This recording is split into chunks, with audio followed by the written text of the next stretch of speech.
Okay, hello, we are live, I think. I have a toaster strapped to my head. This stream is held together with duct tape in a dream.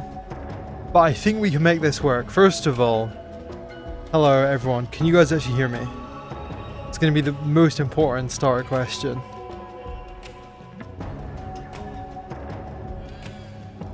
And can I see your chats here strapped to the back of my hand? Hopefully I can. It's looking promising. Sounds like most streams? Fair enough. That says that you can hear me. That's good. Hello, Stealthy American. Hello, Kijiko. Hello, Super Samuel. Brilliant! Duct tape and dreams. Okay, so let me give you all the lowdown on what's happening right now. First of all, any playtest for gamers? Not today. Probably not too soon. It's gonna take a minute. I've already lost my reference images, which is never an amazing start. But we can worry about that one in a second. But we're going to try and do a new mech here today. And we're trying to sculpt it in VR because it kind of lets us be more creative in a fun way. But first of all, I need to get my reference images back because they're lost. Okay, another thing that's lost is my virtual desktop is already gone. Not a great start, to be honest. But we can live without it. It will just make things marginally more difficult. Let me do it on my actual desktop here, real quick. Can you guys, I imagine you can just see a black void right now, but can you see my hands in the void? If you can see the hands in the void, then we're winning. Ooh. Ooh.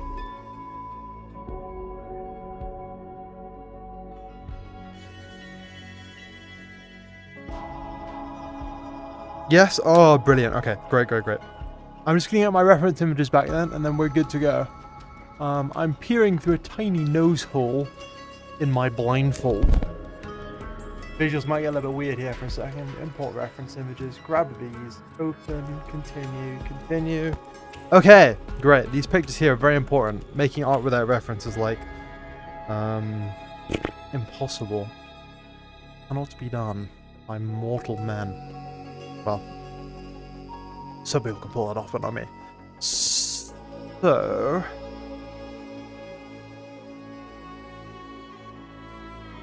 We're looking through the hole in the nose, yep. I don't want to take my headset off, but I need to see. I'm going to clean that up over there. I'm actually undoing my reference image. I'm going to drag this blue cube over to me. I'm going to get rid of it. There you go. And then we can get started for real. So what we want is like a super heavy chunky mech today, because to be honest, right, EOD, we can make the case it doesn't have one. It has like the TVR, which is pretty heavy by all accounts. But like, is it heavy enough? People say no. So we're gonna get heavy enough. I'm gonna start by just kind of sketching the rough shape of what we're doing here in like one object, and then I'm going to kind of develop things from there. Now the last check we need to do here, and this one's you can name almost all these vehicles by heart, Sam. The last check we're going to do here is I'm going to do a little man, right, and then you're going to tell me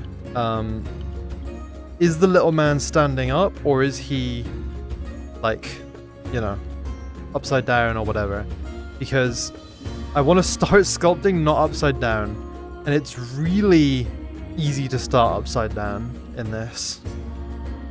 And I think we might be okay now. We might still be upside down. Right, I'm going to draw the man, you guys tell me. Oh my god. Ooh.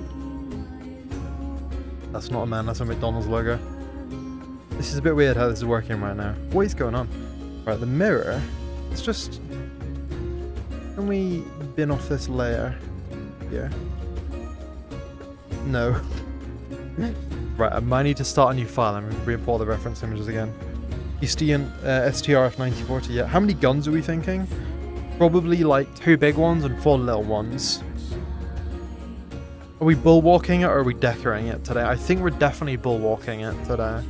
The decker, I have other plans. Okay, anyway, but that's not a man, that's like an abstract impression of the Sydney Opera House. Right, we're gonna start a new scene here, and everything's gonna be just fine. Provided I know how to start a new scene. Okay, there we go. Do you want to save changes? No. Right, now I've got to re-import the reference images again. Right. Legs, body, arms, head. There's our man, just to give us to make sure the scene is the right way up here. It's a very strange looking man. Let's get the reference images in there. We're going to look through the nose hole again. Oh my. Hand on the mouse here. Import reference images. Yes. Okay. More mech with more pylons. Yeah, that's a Decker thing for sure. The bulwark's like the heavy guy, you know? We're filling the missing gaps in the EOD roster today. If I can get control over what I'm doing here. Please. It's a man trying to make himself big and scary to scare off animals.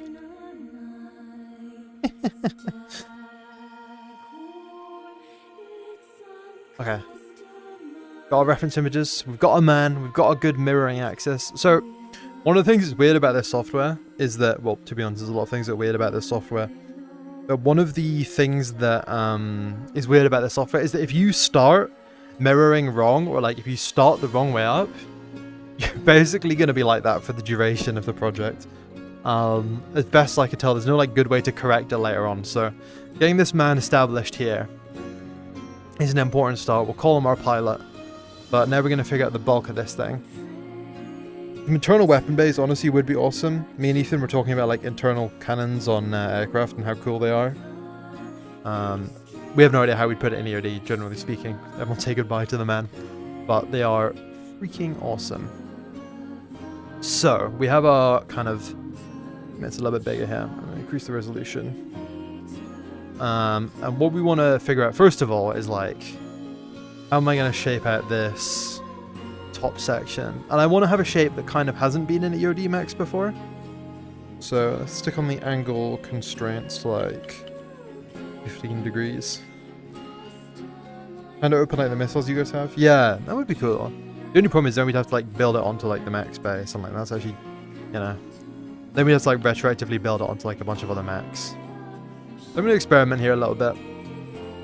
This might be like one of those creative sessions where we end up like just ditching everything we did like halfway through and being like, actually, you know, we're going to start again from scratch and then we'll lock in and we'll make something amazing, or we'll get it right first time around. But we will see. So I'm kind of feeling like he definitely... You guys ever play Armored Core 6? I think this will be like the EOD version of the... What was the guy called at the top of the wall? I don't know if he even had a name, but like the guy who was like the top of the wall guardian at that level early on. This is the EOD version of that, I think. Big defensive front, kind of weak back, loads of guns, scary guy.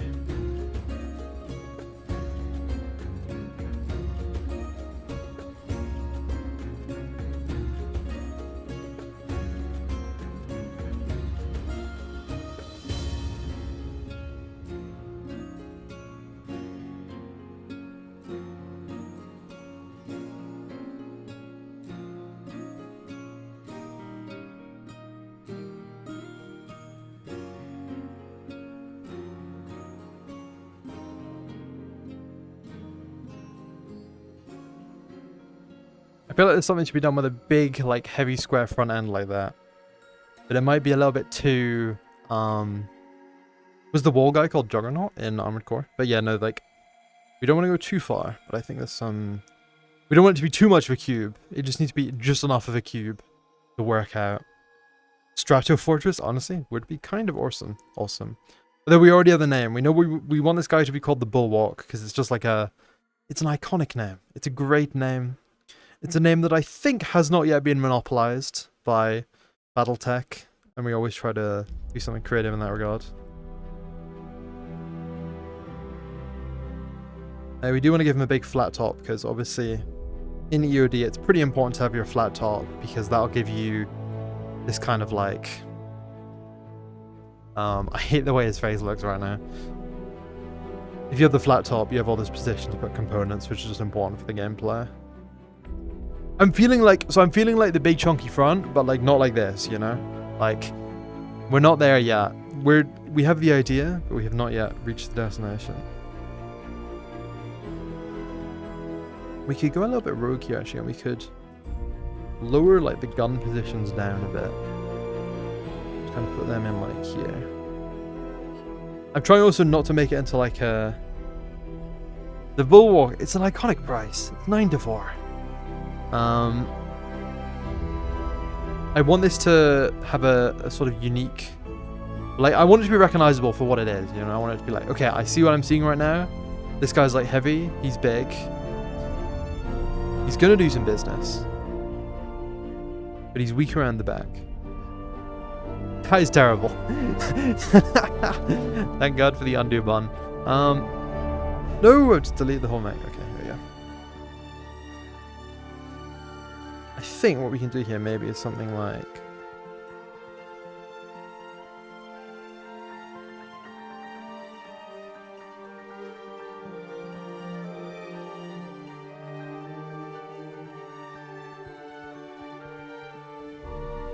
Kind of like, I'm kind of envisioning like the heavy, because with the EOD we obviously use the like real life military vehicle inspiration a lot. So I'm wondering if we could use something like a really slanted like front here to have that like realistic military feel. Or if this is just going to end up as like a comedically large Jabak if we do that. Which, you know, it wouldn't be the worst thing I could make, but like it's definitely not. I think we're taking steps in the wrong direction here. I think we started stronger than this. And we're kind of stepping back a little bit in a way that I'm not too fond of, actually. I'm gonna... What are my layers here? Hide that layer. Go back to this guy here. Let's try and get the shapes a little bit more dynamic here, because we've cubified this poor guy to an unacceptable extent.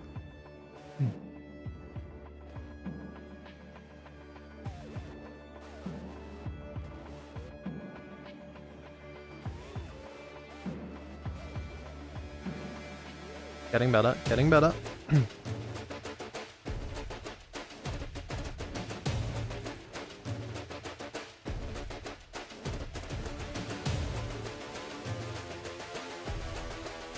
Fill in this big gap down the bottom here.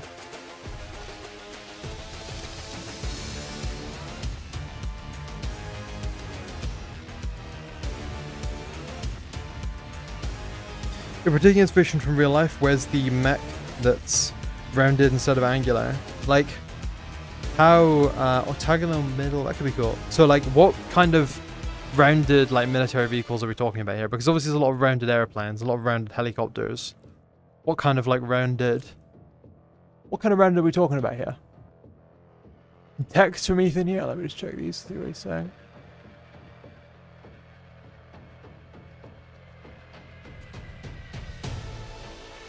So just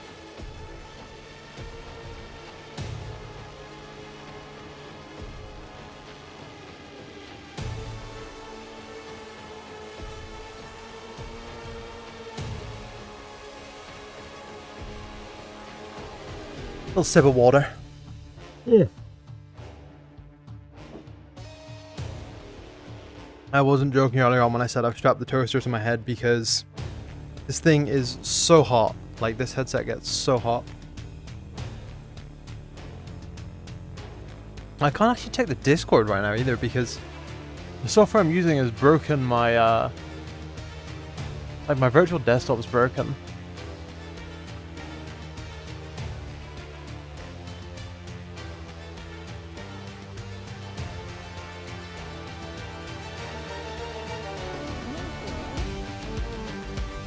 Alright, let's get this shape figured out. Early Chieftains and AMX 50 Subas. Yeah, well, the problem with those kind of tanks is that they're like, you know, they're a little bit too early, and you feel it, I think. And I do need to, like, convincingly, with the designs that I'm putting together, I need to, like, convincingly make the case that the things you're seeing are modern, right? Or, like, futuristic even.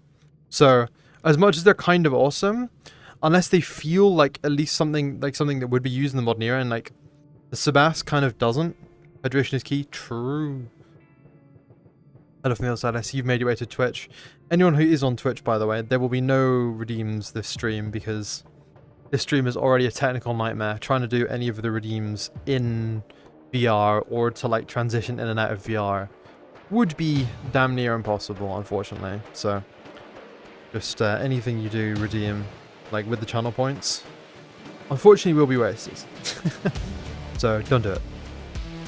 Save your fun for the next stream when I realized VR was a little too crazy and I pushed the boat a little bit too much and I returned to desktop. You can have your straff tats then. I'm starting to get a bit of a feeling for something here. He's got quite an unusual face by EOD Mech standards. But I don't hate it. Let me just try and figure out now. Make him a bit bigger. And we can start to figure out exactly how this guy's like legs would look. Let's create a new layer here and give him some kind of like torso suggestion. Now we don't, you know, we don't have to make the perfect mech model here today. That's the good bit about this, because this is just a design session. We can have a bit of fun. We can design. What if he had faux eyes? Probably leave that to the decal system. Sharp and aggressive. Yeah, I like he's aggressive. I like it feels like everything would just bounce off the front of him, you know. Yeah, the good thing is this doesn't have to be the perfect model because I will take this as like a piece of concept art that I can work off in Blender later, and it will get like remodeled and made into something completely functional.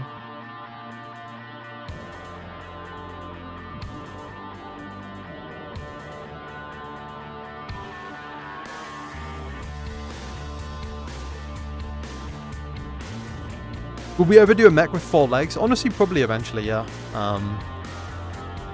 But we're mostly just padding out the 2-legged roster for now, because it's kind of a, like, we're just a bipedal mech game at the end of the day.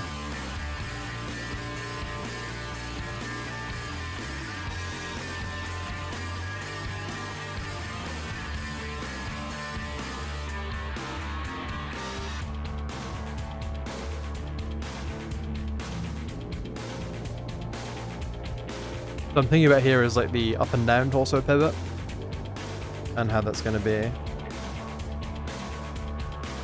a bit larger, I think. Yep.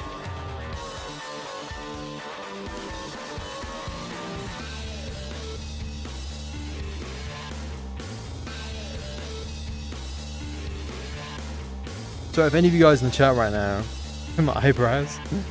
The front of the stuff like the M1128 strike is a sharp and angular, but that does not explain tanks. Doesn't explain tanks in what sense? Why?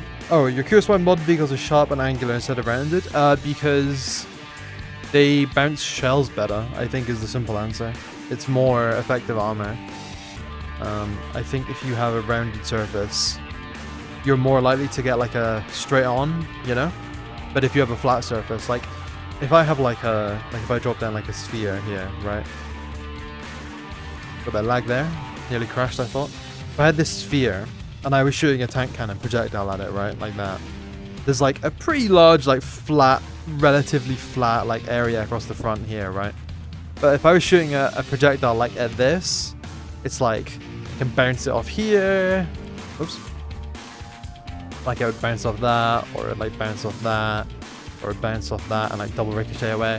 I think it's just better armor. Probably easier to make angular parts in the factory. Yeah. Rounded decreases angular armor. Okay, yeah. You feel like a bulwark should have a leg shroud. Like a, what's a leg, like a armor? Like hanging armor? Or like what do you mean?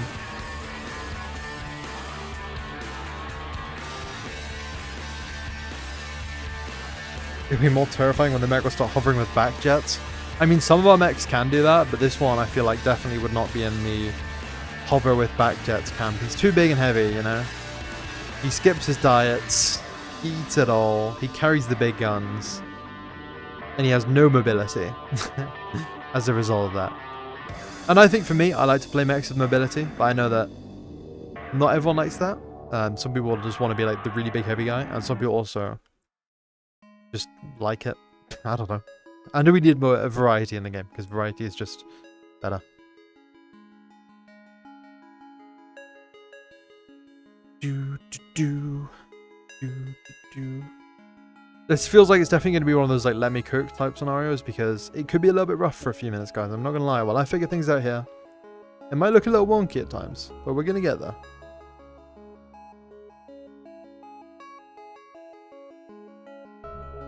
I've got a little secret weapon here as well, guys. I have the bunch of EOD models prepared here.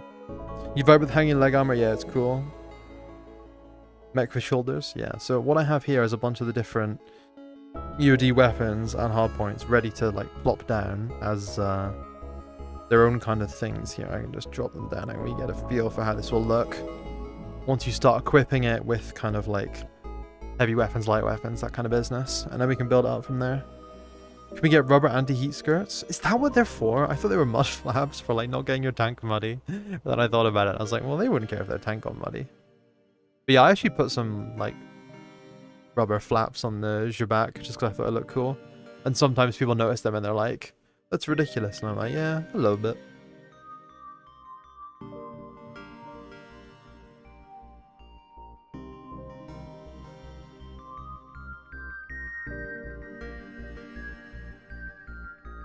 Maybe the heavy weapons could be mounted at an angle? I've just mounted them at an angle by accident. But what do you mean by mounted? Oh, you mean like tilted? I don't know, maybe we could do that. Ethan's code might explode if the weapons aren't on the straight and up and down. I don't know. We might have to get him in here for some consultancy.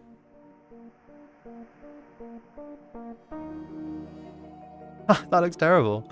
Maybe there isn't a vision here after all.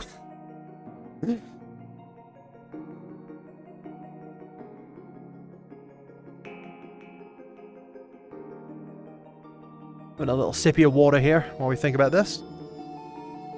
Lament on our mistakes.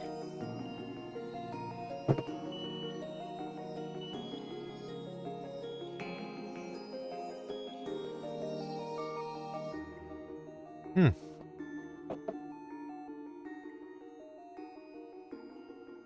rubber flaps behind tracks to reduce tracks launching rocks. Yeah.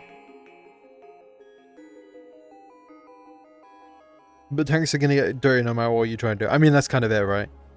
It's kind of ridiculous putting like, by the same notion, it's like really silly putting the mud flaps on mechs when they're not gonna really be launching rocks or having any chance of not getting dirty.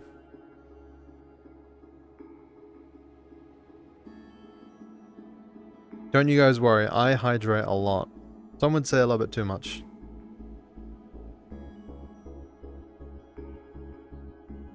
I actually genuinely had to cut down on how much water I was drinking because it was just too much.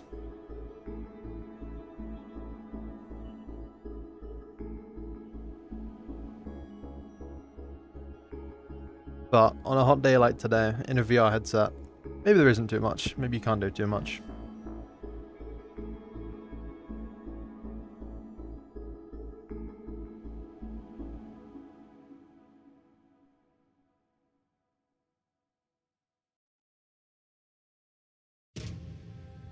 I gotta figure something to do with these weapons because it just looks ridiculous, like having them on the side like that.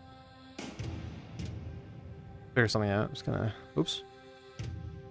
I can move them up, move them around a bit. Just get them off there if I can.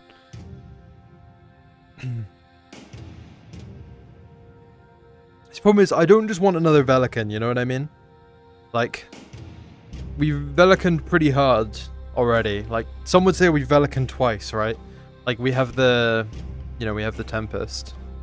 I don't want the Bulwark to be another Velikan. I want it to feel very different. So, that's kind of today's challenge. And also part of why I like using this VR software right now is because it does kind of put me in, it pushes me in different directions for sure. Compared to what I would normally do in Blender.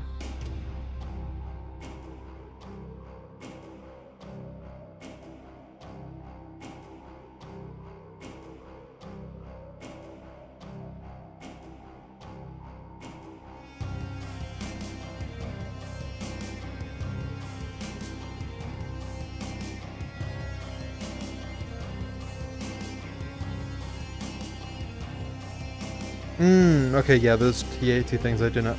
Featherfoot light mech, so can ambush and flank. I mean, we kind of already have the cairn for that.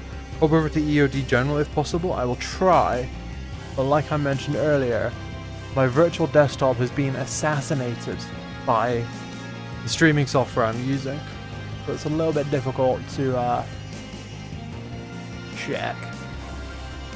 Checking it now. Gun bulwark. Yeah, okay. Yeah, we could maybe do something like that. The trouble is with the aiming code, and if it actually looks good in the first place as well, it can be a bit of a challenge with breaking conventions. Idea for a heavy sorry, hang on. Moped says, idea for heavy, a unique weapon where it has a long reload but a sick way to fire.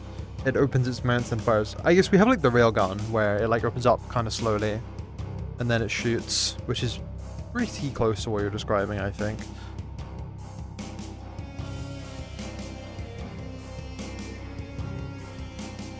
Oh no, double cruxes.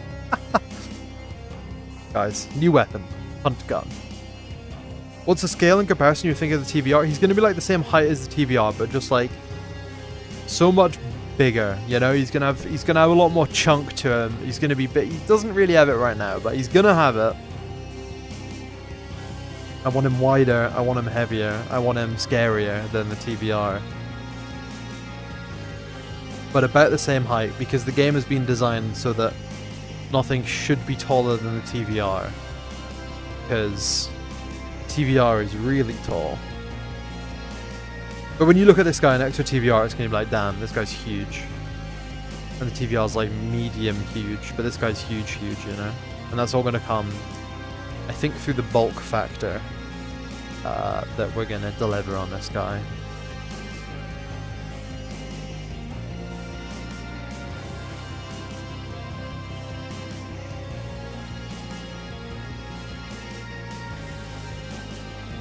That, guys, am I crazy, or is that like SpongeBob SquarePants type shit, like type of mech? Like this is like the Squidward mech at the moment. Maybe I'm crazy, but that's just how this looks right now. We're not, you know, the bulwark is not bulwarking in the right direction here. Let's just think about the legs for a minute, and then we'll come back to the top and see what we can do.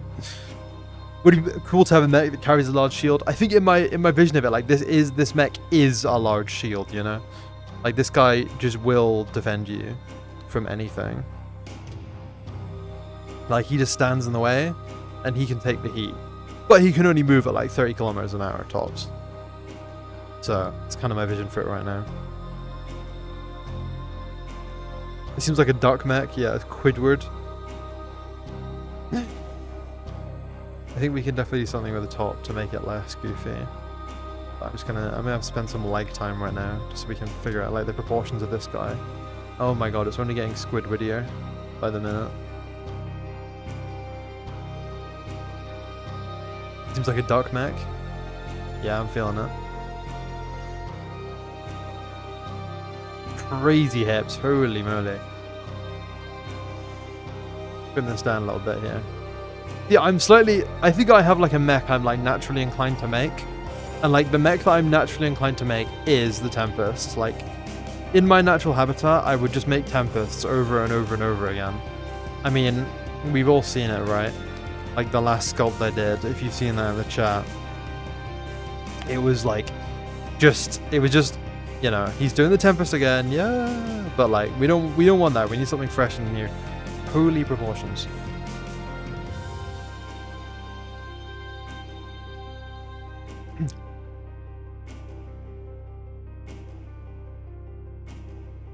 Somebody get a screenshot of this because I'm about to kill it.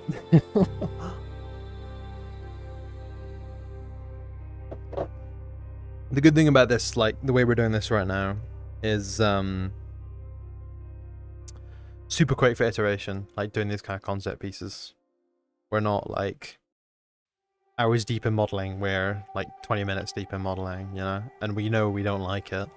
But if I had to model this, it would take me so much longer, and then it would be like, oh, I don't want to abandon the work I did.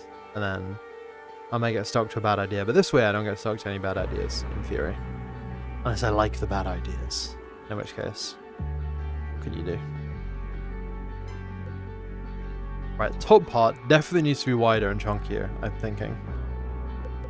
Third node, The Ren node. Hello, mech enjoyers. You're at home. We're all mech enjoyers here. We're going to be enjoying this mech, but only once it looks good, and we're still figuring that part of things out.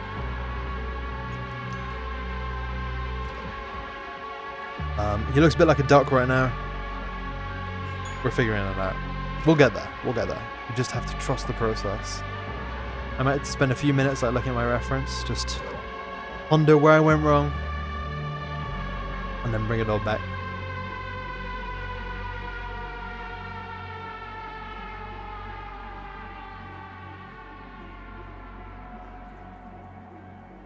It still really is kind of giving like a duck appearance, which is not what we want.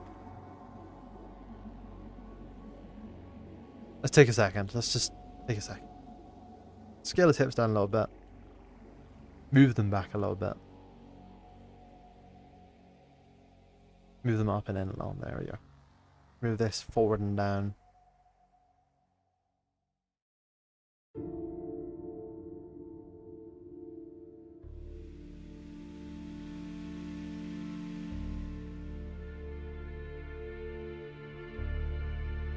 We just gonna spend a minute looking at the reference here. Make it a little bit bigger. So I can kind of take in the details a little bit.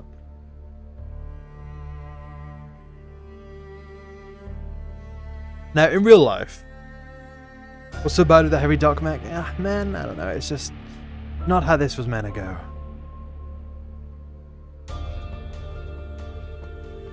So, in real life, okay, in the real world, when you kind of have an imposing, big, armored piece, it's going to be angled, right? We know that for sure. But in kind of cartoon imaginary video game world, when you have an armored piece, it's usually like super flat, I'd say. Like, super flat and thick, like this. Now, that doesn't mean we're going to do this, but like, maybe there's some kind of learning here that we can think about. Get a good design going. Like, maybe there's some kind of armored front end looking like this that we could have.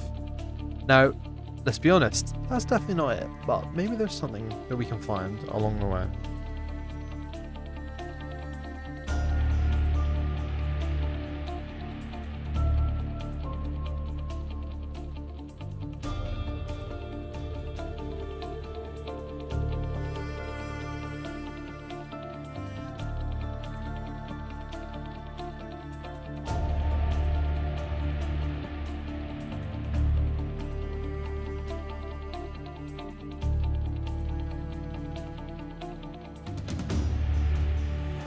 Skull-shaped cockpit. I feel like another high-profile mech game already has that one kind of. You know, they have the leash on that one. I don't know if we're having any skull-shaped cockpits here. The front makes it duck in nature. Maybe moving the point where the flat planes converge down would help. Yeah, probably. I did just kind of kill the flat planes. Could you pull up some of your favorite references? I mean, these kind of are my favorite references I have here. It's a bit of a mixed bag, though. It's kind of hard to get references into the VR sculpting. Do you think a Merkava tower is a reference that matches what we currently have here? There's definitely a Merkava on here somewhere. Yeah, there it is. I don't know if you guys are seeing through my right eye or my left eye.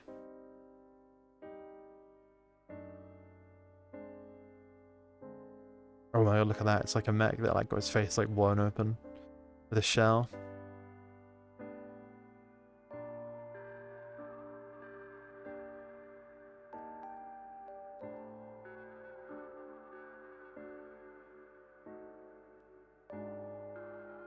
I found it so much easier to put that other mech together because it was so much more like what's in my comfort zone for mech design, you know? Like I was like, yeah, I'm just doing another Karen, I'm doing another Tempest, you know? And it was so easy for me. But this one's way harder. The T-34 would be similar to the April. I don't really know why I have a T-34 on my reference sheet, to be honest. There's no T-34 like mech in EOD, and there's not going to be a T-34 like mech in EOD, so I don't know how that guy snuck in, but he's cool, so he can stay.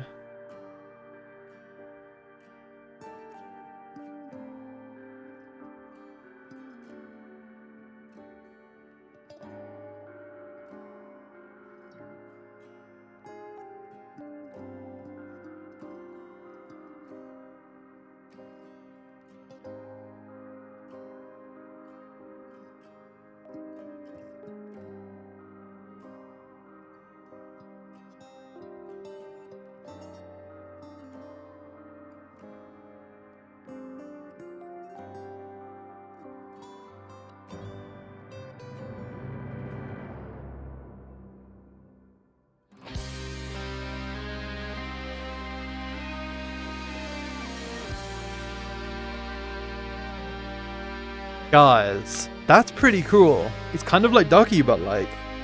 That shape hits, I think. Or am I crazy? I need a sanity check from you guys. Have we found something here? This has potential for this top section, I think.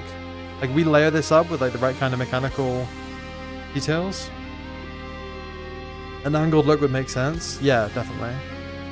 This like looks chunky. I kind of like it for that.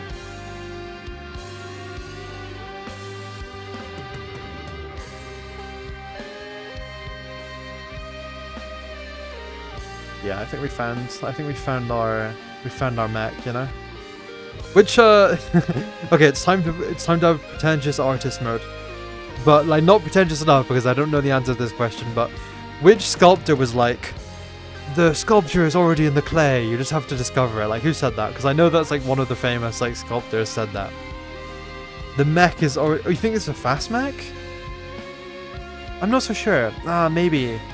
I promise angles give you two kind of feelings. They give you a feeling of like deflecting shots, but then they also give you a feeling of like going quick, right? Oh my god, it's Cha Cha Binks.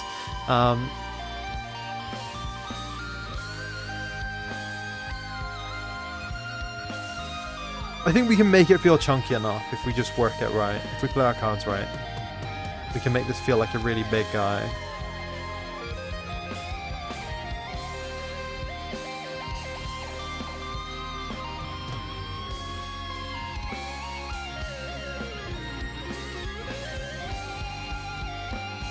Skidward.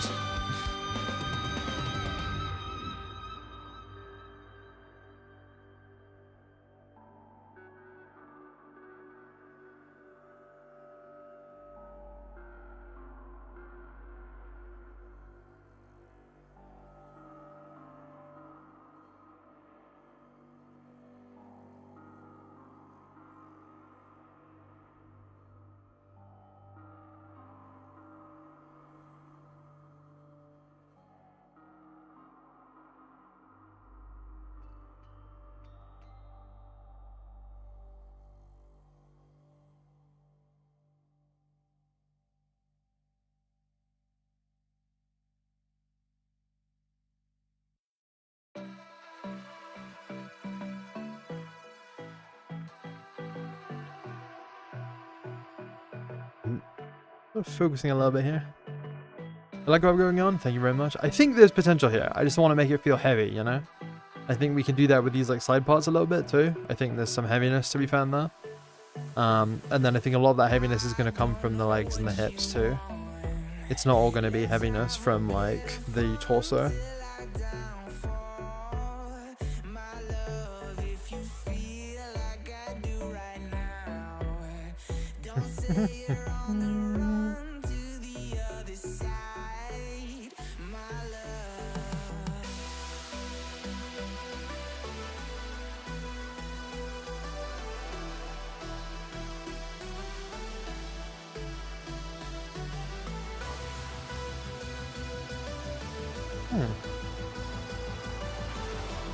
Let's just get that one off there, get some more repetition.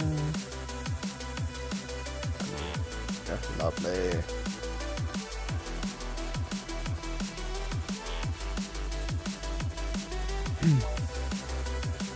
Okay, can I have a quick stretch? Because, to be honest with you guys, sitting in VR at my desk for like 4 hours really hurts. Ugh. Oh god, every part of my spine just cracked. See what you guys are saying in the chat. Mech's more about stompiness and speed. Well, it depends on the mech really, doesn't it? Like... You should reserve some of the feelings when you got a rough sketch going with the legs. Yeah, I'm kind of reserving my own feelings for that. I mean, I at least like this top art on principle, but you know, we need to see how it fits in the big picture. And things like what's above the engine on the STRV 103 to the front could make it seem more heavily armoured, less aerodynamic without losing the angular look. You mean like these like boxy bits, or like what's above the engine on the front here? I don't really know the STRV that well to like know about the engine. Is it like these bits at the back? Like what are we looking at? Alright, sit down again.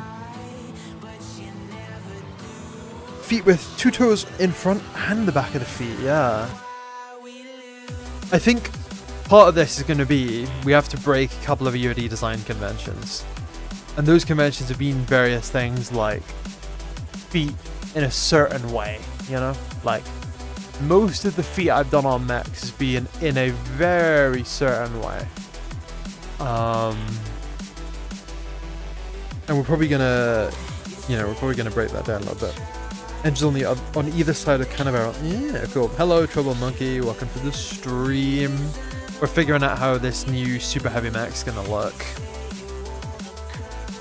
You can send an image to them, but I would have trouble seeing it. I mean, if you put it in the EOD general chat, I can like try and look at it through my nose hole on my VR headset.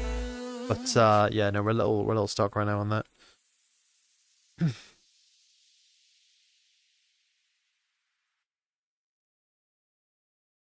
Ooh, just gonna start cleaning this up a little bit because I'm afraid to start on the legs. I'm a coward. Oh. I also have a ton of like parts which we can start to stick on this to make it feel more mechy, you know, like I've got some hatches, I got some smoke grenade launchers, yeah, I got all kinds of things. It sounds like I'm trying to like sell you something, like, you know, I got hatches, I got smoke grenades, whatever you need. You like it, Trouble Monkey? Thank you very much. I think we're gonna get it somewhere. It had some rough moments earlier. We were firmly in duck territory, you know. Now we're only slightly in duck territory. Alright, let's buy the bullet guys and hit the legs. Let's see what we can do here. Trim the hips down a little bit first. Clean the planes off a little bit.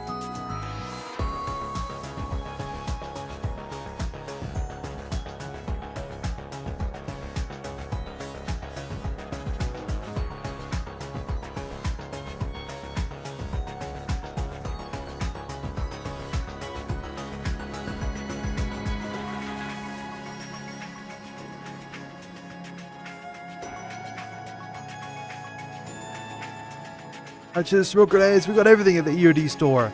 Big Steve's guns, anything you need. Guns and militaria for your mech today.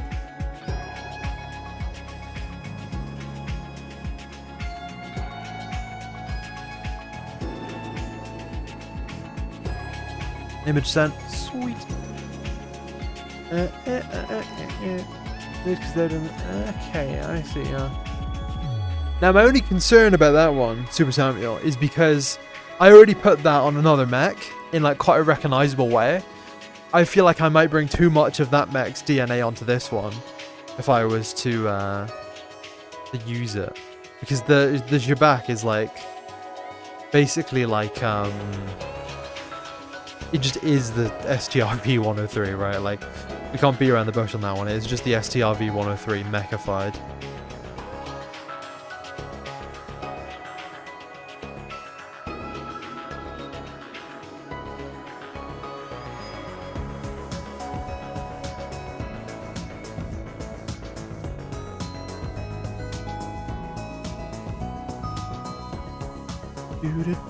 Imagine if we had guns on the hips. I'm not gonna do it.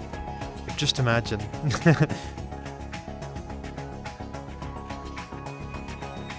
Every time I like break convention with a mech, it just means Ethan has to do more programming. Your back is just a tank with legs. Pretty sure you even said that in the description. Yeah, it did. I wrote the lore that it was like a converted like tank hull. Only gun that'd be a problem on a mech would be a railgun with a power consumption of rate of fire. Not gonna lie. Well, okay, so we do have railguns on the mechs, but the we have these fantastical sci-fi reactors that these mechs have. That means that, you know, they can run a lot of power, but the railgun will drain them heavily. If they do decide to run it as a player.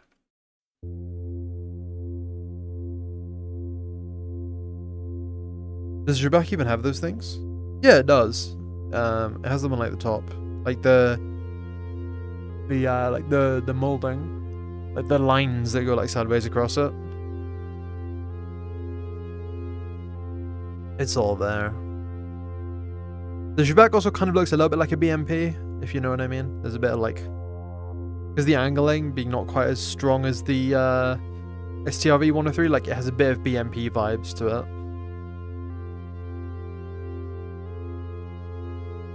it. Imp.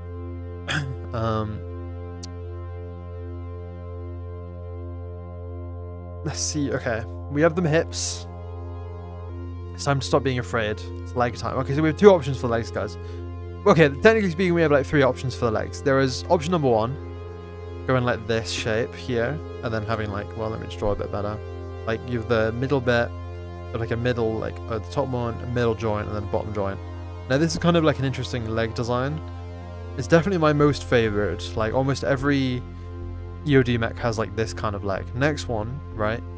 We got like the human leg option here. Now this is his on the TVR, and I think only the TVR. I think all the other ones have like the triple joiner.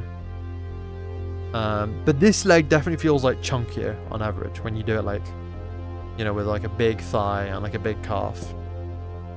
Final option for insane lunatics. And to be honest with you, I don't love this leg design, but like some people make it work. You have like a ball at the top, you go down like this, and then you have like the calf with like a, you're not quite that heavy, you know, maybe it's more like a stick like that. The backwards joint, like these are the tools in our arsenal as a designer for mechs. You got 1, 2, 3 different kinds of legs here. I usually only use these 2. There is no mech in EOD with this design. Maybe there will never be a mech in EOD with this design because I just can't find it. I find it so hard to make it work. What do we think? Should it be 1 or 2? Because realistically speaking, back joint doesn't quite hit right. 3rd? Wow, okay, Moped, that's bold because I can never make this design work right. Backwards joint with big piston for lower chunk to make it look unique, that could work. Now, we have one other thing we want to consider. To me, okay, these are like the 3 legs. Like this is like, this leg feels like the most vulnerable leg to me because, like, I'll explain why. Because you have this like joint here, and it's like kind of exposed, and like you can't really like put armor on here in a way that looks good. Like it's hard to beef this leg up a lot. So this feels like the chunky, like the opposite of the chunky. Now this definitely feels chunky. This one definitely can be chunky. Maybe we do like a number 1, but we make the middle link like really short. Top piece beefed up. 3 makes the most sense to you. Interesting. The calls for 3 are interesting because I would not have imagined that this is a 3. I'm really feeling a 2. No calls for 2 though. Like it's 1 and 3. Add flaps to 1. Yeah, that could work. Can you put a knee pad in? You could definitely put a knee pad. Like, I think a knee pad would probably work best on a number 2. If you put like a knee pad like that. You know, it's a bit exaggerated. Doesn't look the best, but you know, you can beef up the number 2 really nicely. That's one thing I like about the number 2 is you can like beef it up without too much like it feeling like unusual. Like if you can beef up the number 2 like really well. And the number 2 kind of like leads well into having like big like feet on it like that, right? 3 is giving light mech. Yeah, I agree. I agree.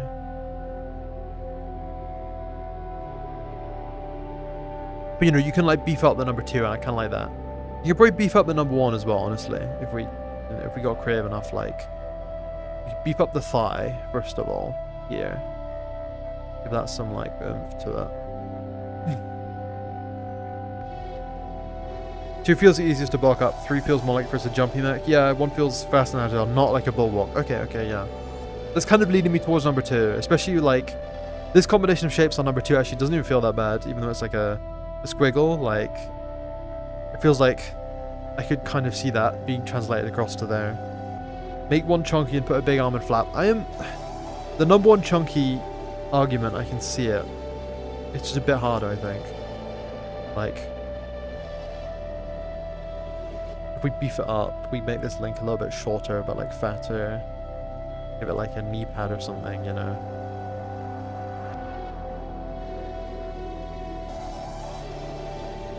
Like it can work, but maybe not as well as number 2.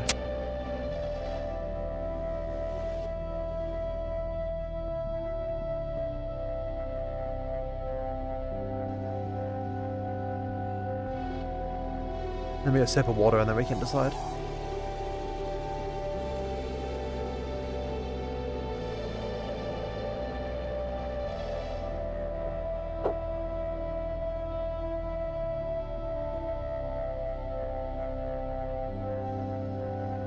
I'm feeling the number 2. What do we think? I think we're just going to do number 2. Let's try and just quickly, we can duplicate this, I think, if we just go like this. Yep. And then if I hide one of them to store away for later, just in case we want to, you know, just in case we want to come back to it. Hide that. We'll get rid of the number 3 from here. We have them stored away in case we need them, but we can get rid of the number 3 for now. Then we can just try and move this into position. Whoa, whoa, it's out of control. Just turn that off. What we need to do here, I think we just select it, disable that, do what we did with the other parts on the back, on mirror repetition, and then just move it into position. Oh my god. Well, it definitely feels chunky, right? I'm still not used to making fat ass mechs. What do you think of more than 2 legs for this? We definitely need 1 chunky bipedal at least. So this will probably be a 2-legged guy, but I can see the case for the 3 legs. But this one definitely will be a 2-legged fella. Also, just like the code doesn't exist right now for a 3-legged, and if we want to get this mech just in the game, it do be thick, yeah. I think it needs stretched out a little bit. See if we can just pull things around a little bit till it suits my taste.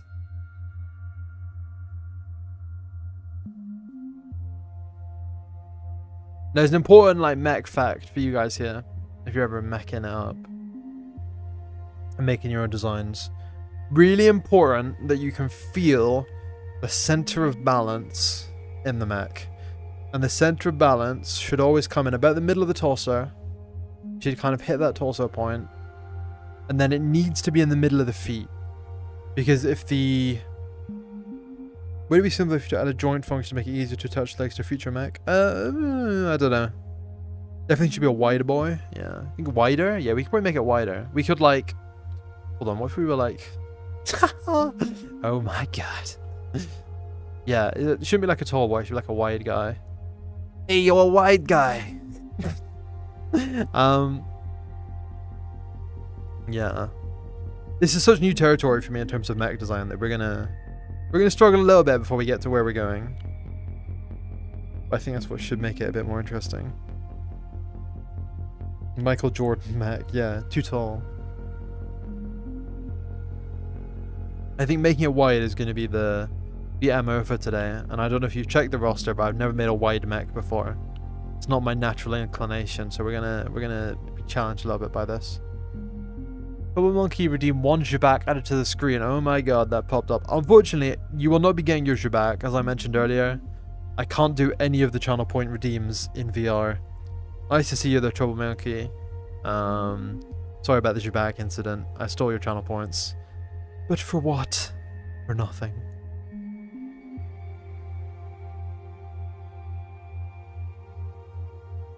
You weren't here earlier? Sorry, I meant to put a text chat up about it, but because my virtual desktop got stolen, it's too bad. I actually genuinely think I can refund it though, so if I remember after the stream, you'll get your 400 points back. And all will be well. Pretty sure I can? Okay, I'll try that after stream. As long as I remember.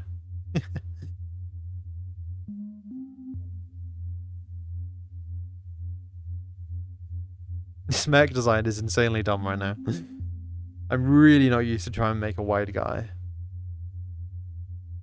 That you're rushing with Jabak mines are. A more expensive redeem to add the smoking Jabak. I think that's true, I should do that. Next desktop stream, I'll spice things up a little bit. I'll add some new stuff to the options menu.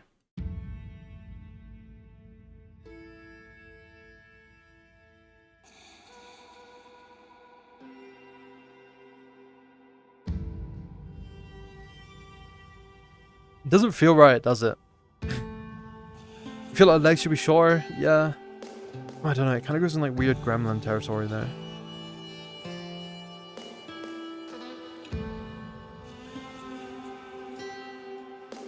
It's just like, boop, boop, boop, boop, boop, you know what I mean? Like you can just imagine this guy like tee, tee, tee, tee, tee. He's too. The legs are not right. They're not how they should be for sure.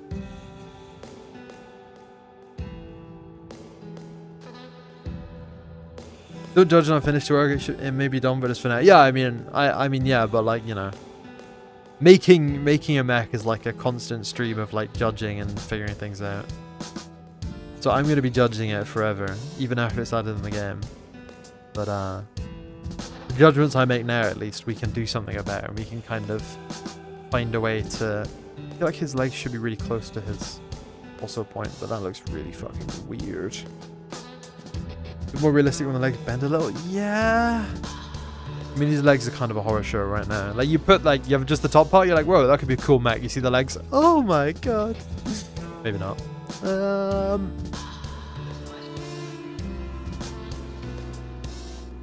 you want a lot of small weapons, or you might need more spaces for them? Bend the knees forward, yeah.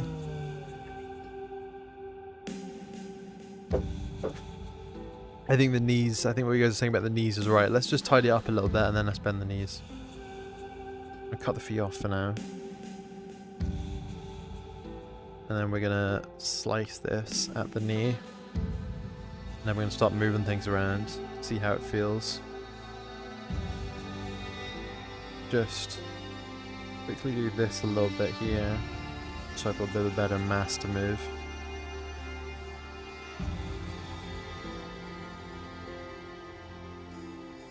Bent knees, yeah. Let's get these knees bent. Do a cut here. Yeah, I can move these around like so. Yeah, that already helps a lot, you guys. You guys have got my back on this one as we trudge through the tumultuous waters of a new mech style that I've never really made before. Thanks for the support, guys. I could have been plugging away at that for ages without figuring out what I need to do next. What program is this? This is Adobe Substance Modeler, and it does have a desktop version, but I think people primarily use it for its VR sculpting capabilities. Because it's just kind of one of the only no bipedal mech leg reference pictures. I have those elsewhere, and also kind of ingrained in my brain a little bit. Adobe has a VR sculpting program, yes. And it also doubles as kind of a desktop modeling program too, and a few other things. They also have like a rendering program. Never really used it, couldn't see the use in that one myself. But this is kind of like the only VR sculpting program I think you'd really want to use, ever. I've used other ones, they're not good. And this one honestly crashes a lot, like a reasonable amount of crashes, and like has a bunch of issues, but it's still way better than the competition. Kind of pricey though, kind of pricey, but you know, if you want to do VR sculpting, it is what it is.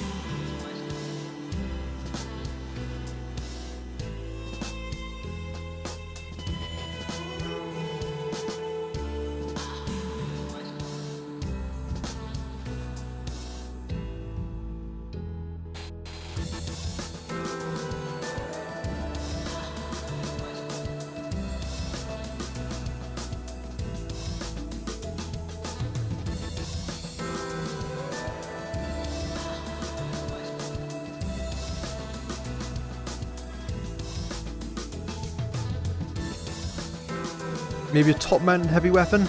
I'm kind of afraid of top-mounted weapons. I think they can have a really rough look to them. But we could try it.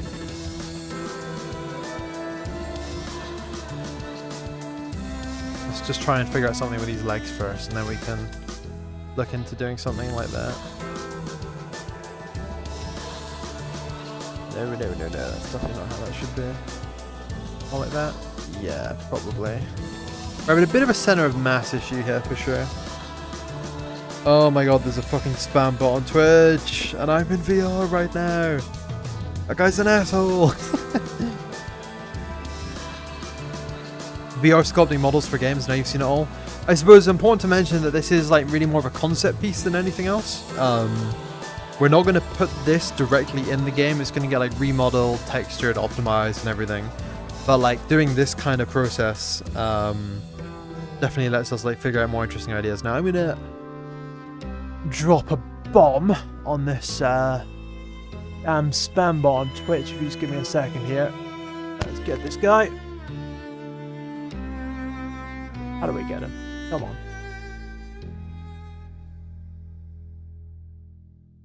I'm peering through the bloody nose hole here. Oh, fuck, I've clicked on the wrong thing. Absolute nightmare job. Warn, mod. Mod, no, bloody hell, do not mod the bot. Ban! Ban! There we go. Brilliant. Blood! Blood! So I just had to get rid of that guy. It was a spam bot. Is this program for handling the rough model and then touch up on like Blender or something? Yeah, pretty much. That's like exactly it. Because like this model has like really rough wireframes and stuff, and like, you know, like too many polygons, like way too many polygons, not clean enough results, like this kind of thing. So we're going to be figuring out like how to design it in here, because the designing is super freeform and super cool, and like we can do a lot of interesting things together. And then we're gonna, once we've done the design, we're just gonna get it on the desktop, which I won't do on stream, more than likely, because that part isn't as fun to watch. And once we have it on the desktop, we will simply model and model and model for hours until the mech is ready. You should be coding something, but whenever you look at the code, you lose your train of thought. Honestly, fair enough. Coding is hard. Ask Ethan. He's probably doing it right now, and if he's not doing it, he's probably thinking about it and feeling similar to you. He's been a little sick this week, unfortunately.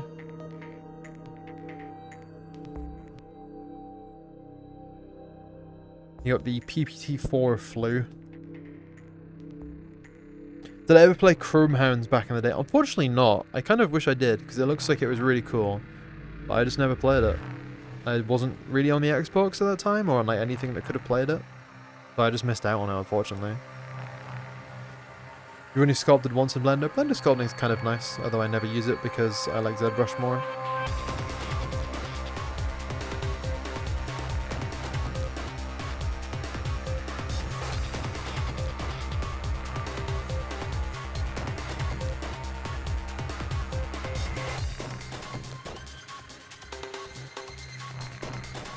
But yeah, two games I haven't played that like I seemingly missed the boat on. One, Chrome Hounds. Two would be probably War Robots, because a lot of people who are in the EOD community, who play the EOD playtests, who leave comments on the EOD YouTube channel, talk about War Robots, and I just wasn't there for it. And apparently now it's like a complete pay-to-win nightmare situation, so I'm not going to try it out now because I feel like I'd be doing the game a disservice. But apparently whatever the game originally was when it came out was kind of good. But as I said, I haven't played it, so I don't really know. The fan-made remake of Chrome Hounds called Mav, but you think it's dead. I'm pretty sure it is. Yeah, I think I know the one you mean, and I think it's been abandoned, unfortunately. It's a bit of a shame, but, you know, it happens, I guess. Projects are hard.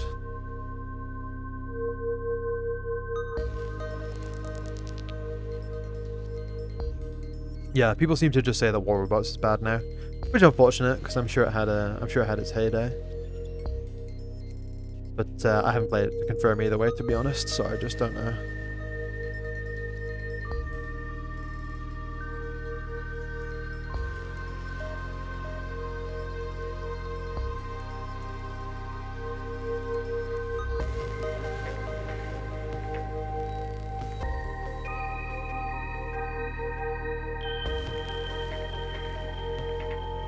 Oh, why does that not work like I expected it to?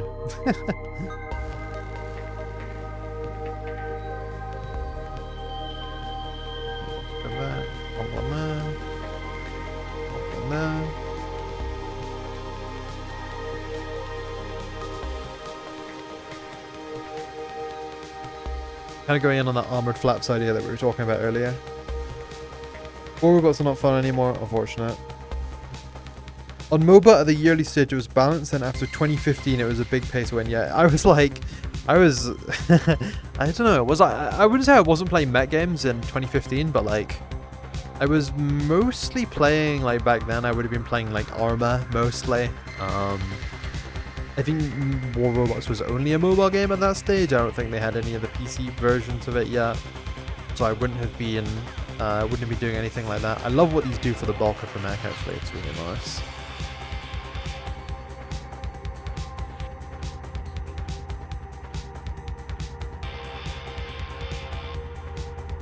So yeah, I just wasn't really on a mech game phase back then. I think later on I did do a bit of mech. I think my mech phase was like earlier and later than like 2015, you know? Like I was doing mechs before then and I was doing mechs like after then. But like at that time I was kind of off the mech situation. Except maybe an occasional bit of MWO. Because the market, let's be honest, it was a little bit dry at the time. It's a lot better now. But like back then, it felt like there wasn't many mech games going that you could just like jump on and play. We've had a lot of a resurgence in like the 2020s, but I think like the 2010s were like a real dry time for mechs.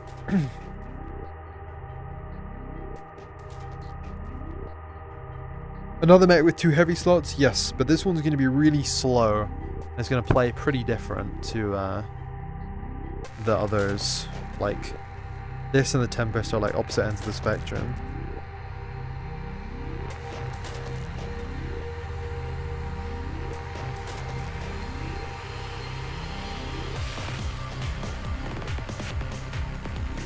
What do we think about these like flaps, guys? I feel like they have some pretty decent potential to them. They're just like looking super chunky. You like the hip shred thing? Yeah. Okay, I'm feeling like it's going in a good direction with that. That's a great suggestion that came through earlier.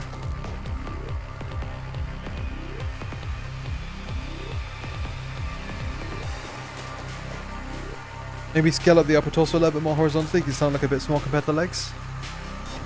It definitely feels like the proportions are off, I agree. But actually, maybe in the other way, like maybe it feels like the legs should be a little bit bigger. But like, no, in that kind of way? Like,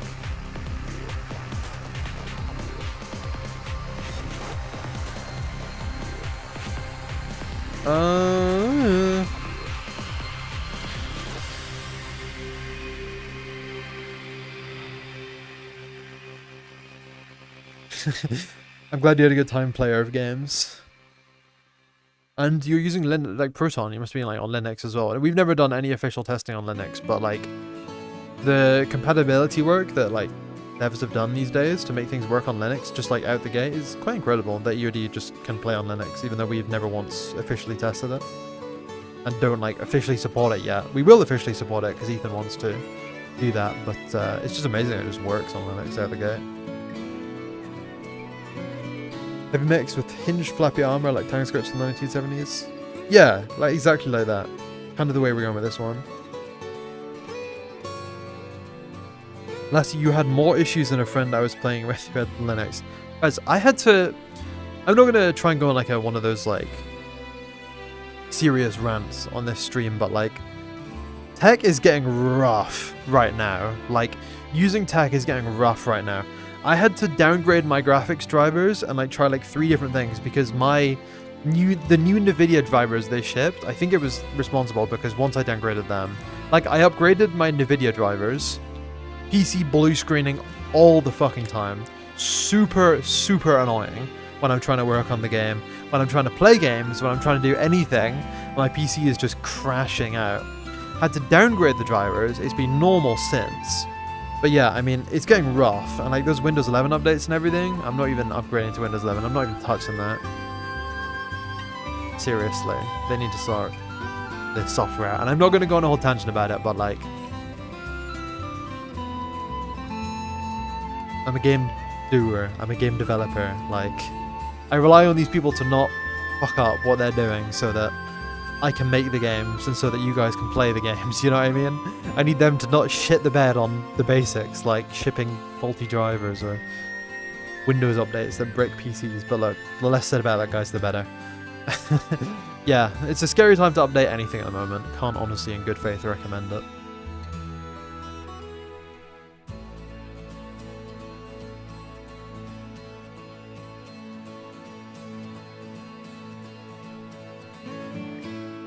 Everything you've heard about Windows 11 makes you glad I'm still on. Dude, same. And I know we're not getting like proper Windows 10 updates anymore, but like, I don't know if I'd want the updates. Will this game have protest setups? Yeah, it will. We have had some issues with it because setting up protests is weirdly complicated. Like, you'd think it wouldn't be that complicated, but like getting it to work is actually not simple, to be honest. So we've had some issues with it, but we're fixing it. We're working through it. Next playtest, we're definitely going to have the HOTAS working properly. We've got a dedicated little testing group in the Discord who, once we've got the next version of it ready, we're going to fire it over to those guys, and they're going to put it through its paces. Yes. Had issues with NVIDIA driver crashing Unreal constantly. Yep, same. Had that one a few years back, and I had that one recently. I got a downgrade. I couldn't tell you which version it was, but I did the DDU cleanup. Like, cleaned up my old graphics drivers. And by old, I mean the new ones, because the new ones were the ones that were causing the problems. And I went back like a bunch of versions to one that came out like last year and was reported as mostly stable. Yeah, it's just crazy how bad tech is getting these days. Wait, that's a Jaeger mech? I don't know what a Jaeger mech looks like. It's different.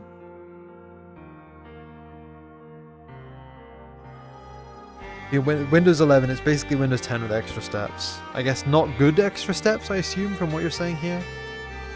Like the kind of steps you wouldn't want to make.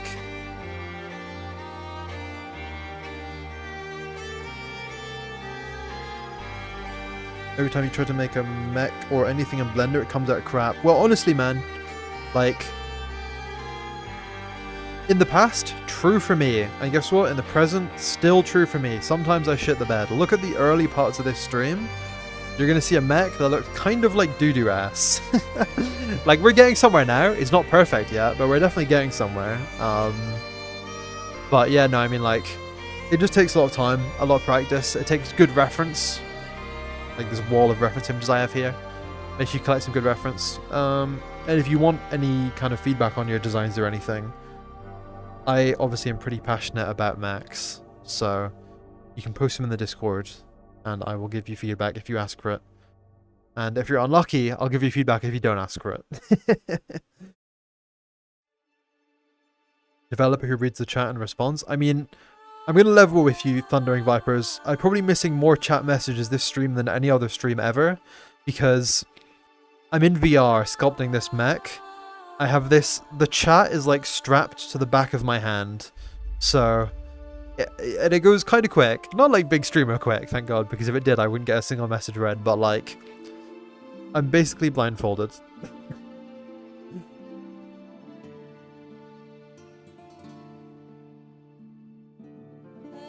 You need a hit to your ego.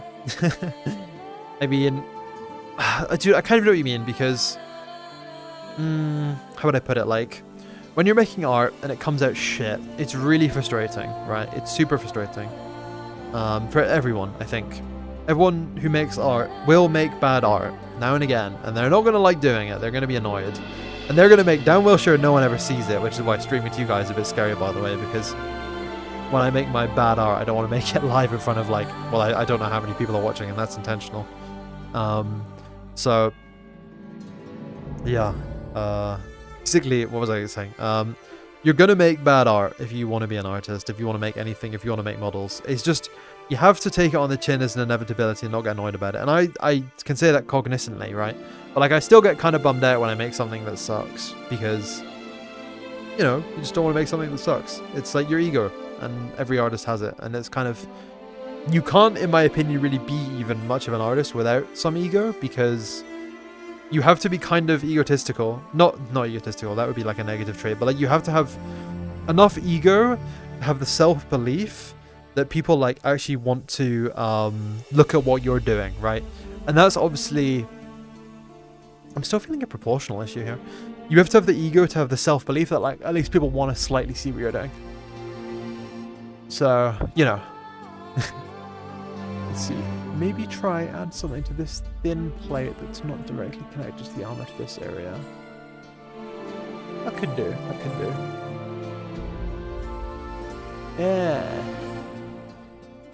But yeah, I mean, being an artist and having some ego is kind of entwined together. You just have to manage it and be reasonable as you can.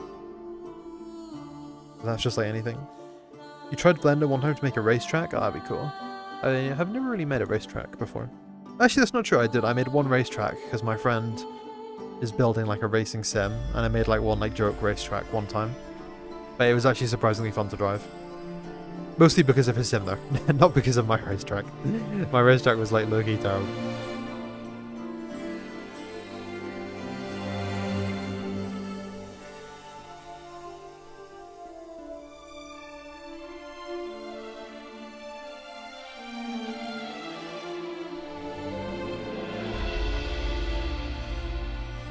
The reference I use in that image is the last true British heavy tank. You'll give that program a try? Which program are you going to try, DMS?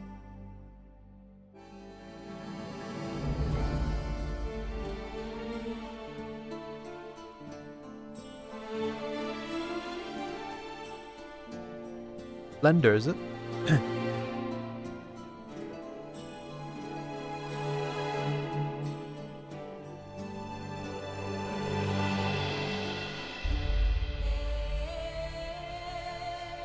Let's have another little sippy water while we figure out how to solve these proportional issues. Wings 3D, isn't that like kind of ancient or like a bit of a obscure program? I mean, I don't know if it's bad. I'm not saying it's bad. I'm just saying it's kind of like, isn't that a bit of a weird one?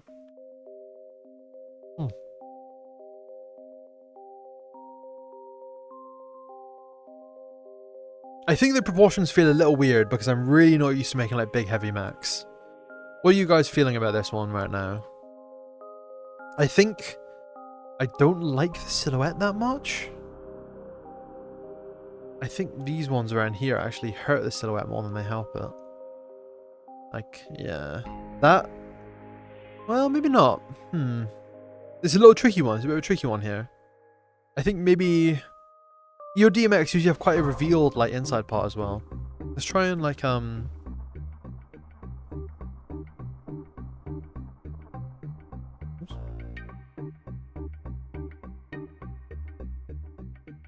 like a selection paintbrush here. Grab all the top part. And let's try moving it up a little bit. Try and work with the silhouette a little bit. Try widening the torso. Yeah, easier said than done in this program, honestly. At least with my current knowledge of it. But, I don't know if moving it up is the hit here. The move. Maybe it isn't. I like the little bit of a feeling of tallness here.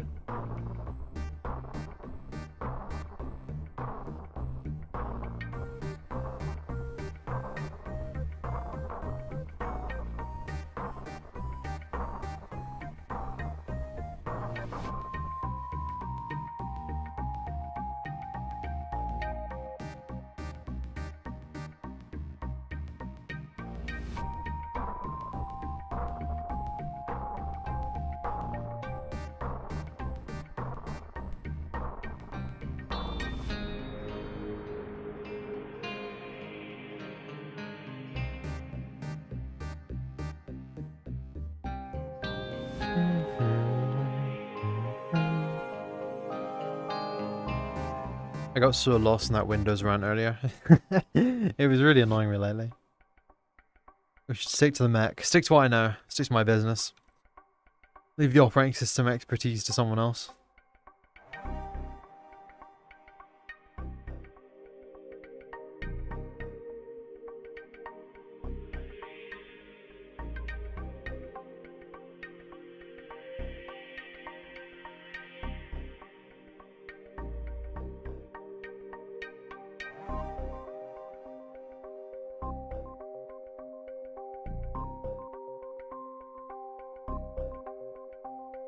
I think let's improve the silhouette a little bit, just trimming in the belly, or not the belly, trimming in the kind of midsection a little bit. But the point is we don't want to lose the bulkiness here. Bulkiness, very important. We gotta hang on to that.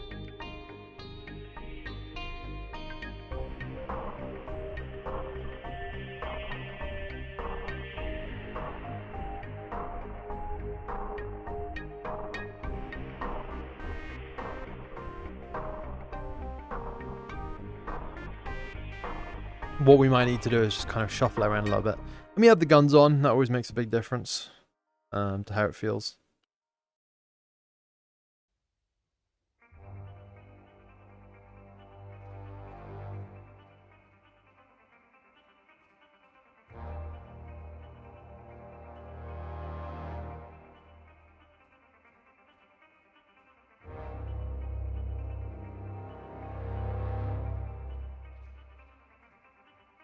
Not actually, you know what? When you stick the guns on, I don't dislike it too much.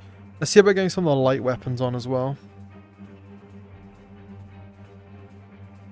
Stick a couple of these miniguns in place.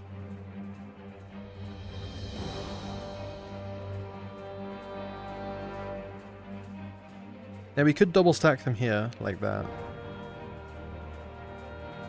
Or we could potentially put them maybe like further out, like one here maybe.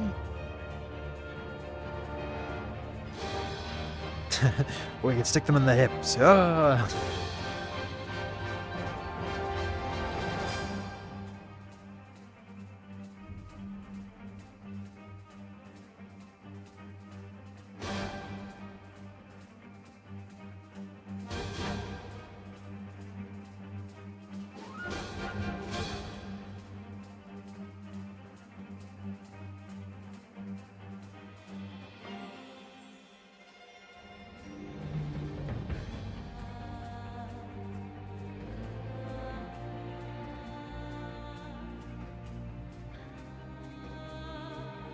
I have actually lost the chat. The chat has died. Possibly. I think I've lost the YouTube chat. Yes, I've lost the YouTube chat here.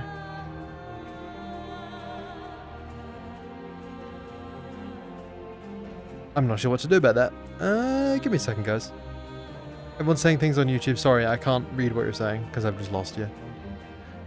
And I think I lost you a while ago, to be honest. Yeah, the last thing I saw in chat was Wings 3D. Let me see what I can do about that. There's my software here.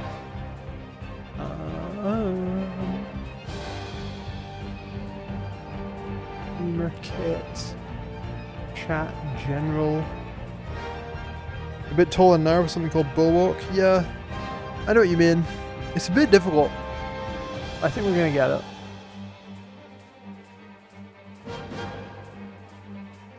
We're gonna get the YouTube chat back just in a second.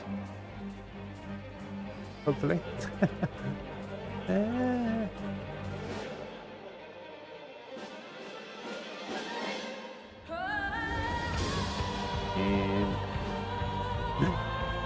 I might need to close the software. I might open it up again. Let's just quickly save this.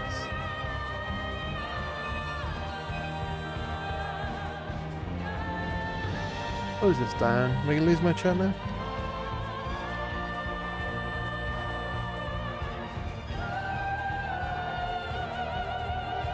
Okay, there we go. I've got rid of the chat. I'm gonna bring it back.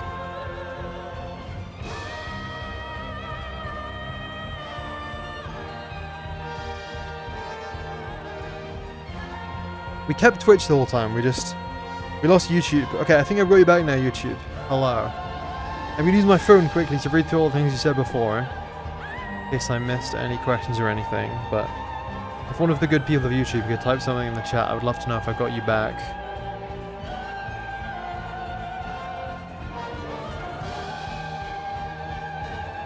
It looks like I might not have you back.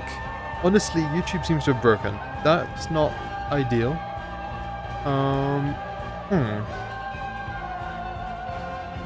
Feels more like a medium Mech, says Flight Night. Yeah, I see it. I see it. I would like to find a way of bulking it up a little bit more. It's definitely not a light Mech, you know. Okay, YouTube chat. Yeah, I've lost you. We're gonna get you back, but I have lost you. I think we're gonna call a quick break. To be honest, we're gonna call it BRB. I'm gonna get a snack. I'm gonna fix the YouTube chat, and then we're gonna get back into the business. I'm reading the YouTube chat on my phone right now, but not having it in VR. I mean, reading it on my phone is not possible. So I'm gonna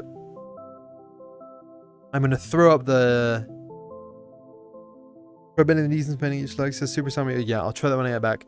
I'm gonna throw up the BRB screen. I'm gonna be right back. And then we're gonna hit the max proportions, and we're gonna make sure it really is big enough. All right, see you guys in a few minutes. You guys are not forgotten, Goob.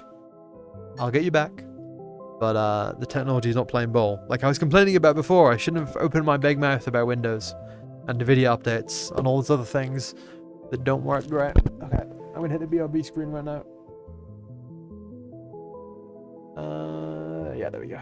Nope. Yep. Yep. Okay, cool. See you guys soon.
Okay, we are so back.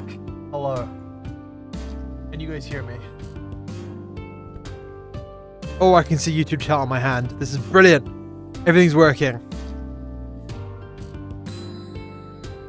Thank you, Super Samuel. Right. With renewed vigor, I will figure this Mech out. Add a bit of soup and a Cadbury's cream egg. Let me get comfortable in my chair real quick. And then we're going to get to moving on this guy. First of all, these need to go. That can stay, I think. Those other two needed to go. They weren't hitting the mark right for me.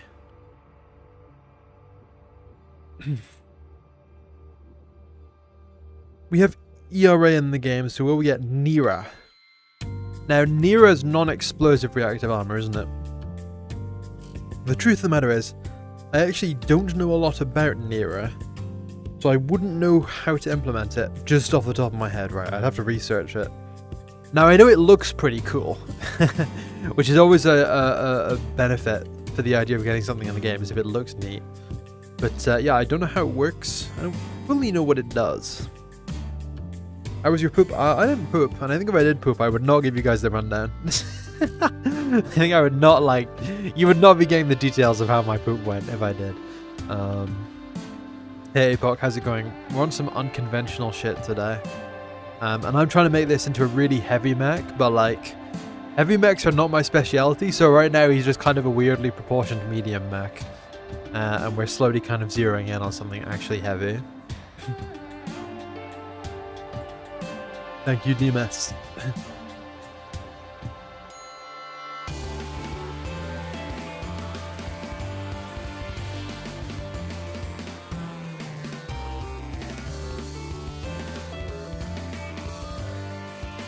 I actually think cutting that out makes it feel so much wider.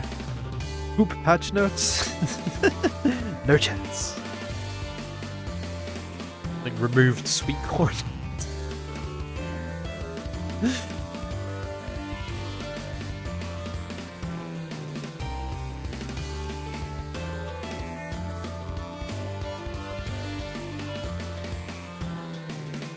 Wider menacing stance? Agreed. Let's see what we can do. Oh yeah. Oh yeah.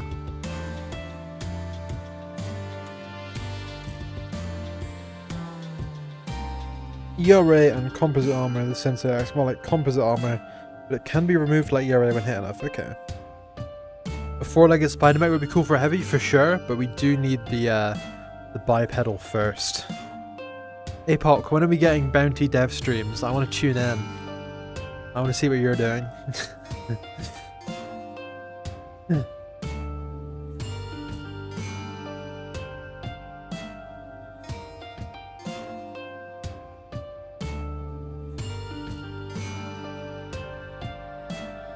Fan of legs pointing outwards instead of just straight ahead. Oh, like this? I don't know if I'm a fan of that. Like for a static pose, I'm definitely a fan of that, but like doing the walk cycles and stuff. The back torso flaps seem a bit off to you? Yeah, I kind of agree.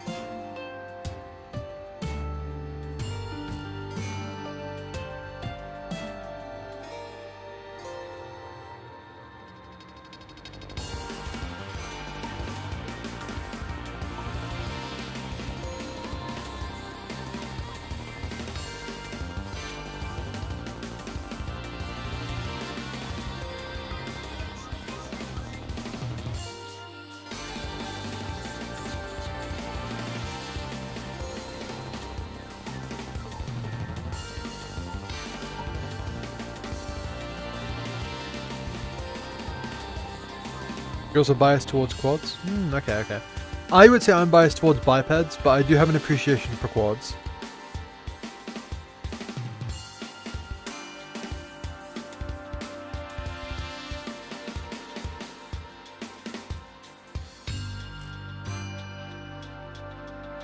Bit wonky there.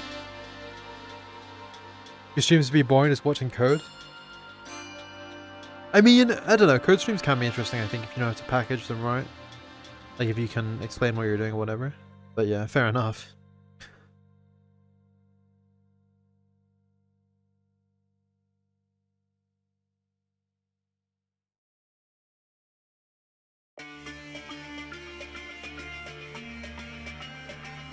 I'm quite excited, APOC, for when you get like a bunch more assets like in your maps, and then there's like stuff to like hide behind and things. I think that's going to be really cool.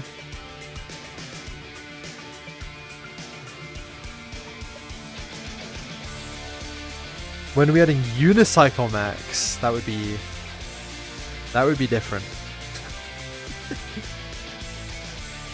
we do have the, I think I would do a skateboarding before a unicycle.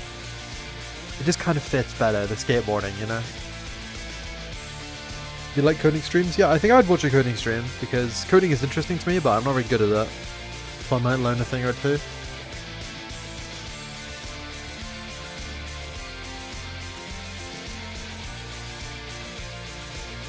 Oops, I made a bit of a mistake here.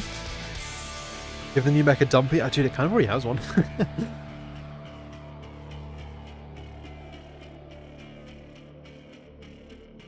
Oops. Oh dear.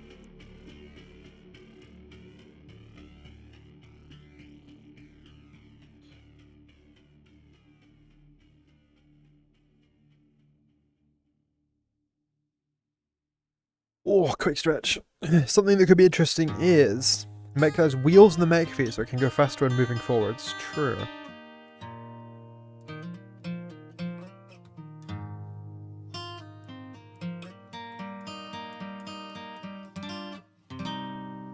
I'm gonna stick some feet on this guy, so we can get a bit of a feeling of how that's gonna be.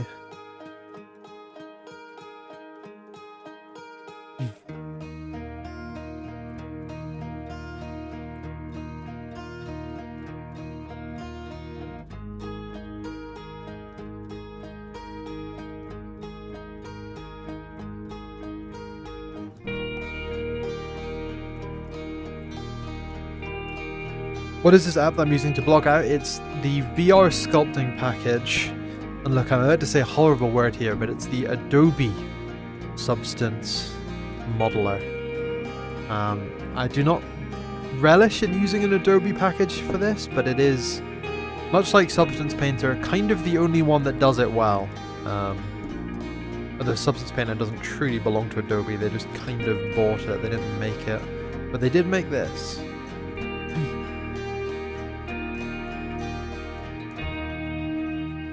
And I would say it's probably one of the only legitimately good VR sculpting packages that I've tried. And I've tried about 2 or 3 of them. And this one's the only one that's really hit the mark for me.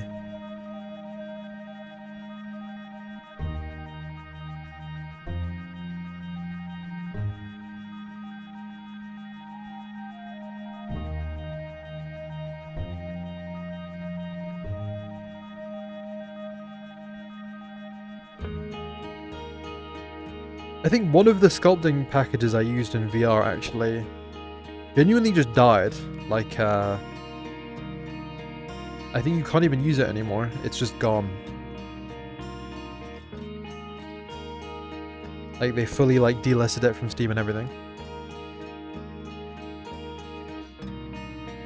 So, Toasted Waffles. To be fair, I've done a couple of 3D models in VR before, but, like, never for EOD. This is new for me. This is it's like an explorative thing. It's a little bit experimental. So we're breaking ground here. This is different. And I think it's allowing us to explore different designs that have different kind of feelings to them.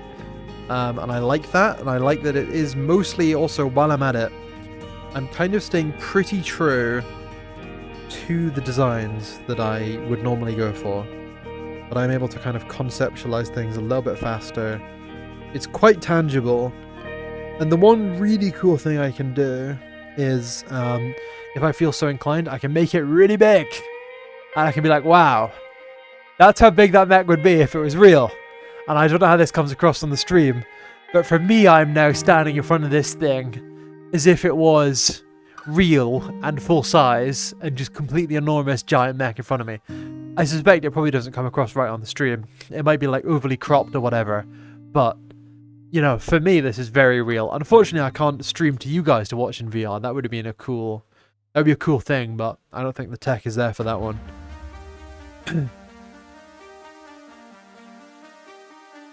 Imagine you're shocked when the corporation is up and stops support for the product that you bought. Yeah, no, that's the interesting thing about it, right? We've already had a run against Windows. Now we're going to have a run against whatever that sculpting. So the sculpting package was called Masterpiece VR. Now it used to be a paid sculpting package you could just buy on Steam. You know, just nothing special about that. But basically, you just bought this package. One day I was surprised they just delisted it. And then they relisted it as a subscription-only package, which I didn't buy, and I just used the original one a little bit. And then they relisted it as like a free thing. So obviously, they had ambitions. 5'11" perspective of 6' Mech. Obviously, they had ambitions of making a more profitable software than they actually made. And like, just selling it wasn't making enough money for them, whatever the case was, I don't know. But they relaunched it like 3 times, and then just completely delisted and cancelled it. As far as I can tell, there's no more, like, Masterpiece VR is no longer a sculpting package that you can buy in any form. I think it's just gone. But honestly, no great loss. We don't buy anything these days, we just ban them out. Yeah, that is the case, unfortunately. So they can kind of do whatever they want, legally speaking, but I think it's a little bit like, if you're going to discontinue your product, like, at least just leave some way for people to get at it, you know? You're not making any money anyway. Yeah, honestly, when I see a perpetual license, I'm like, you know the gif of the guy like rubbing his hands together and like licking his lips, like looking at the like around the corner. I'm like that gif when I see a perpetual license available, because I'm like, woo, I could get that, and they couldn't take it off me. And that's what I bought. That's why I bought the license for this one. I bought a perpetual license for this because now I have this software as long as I need it. It's brilliant. The world needs more back. True. Unfortunately, I can't add you back to this stream due to technical issues with being in VR and not being able to access my virtual desktop.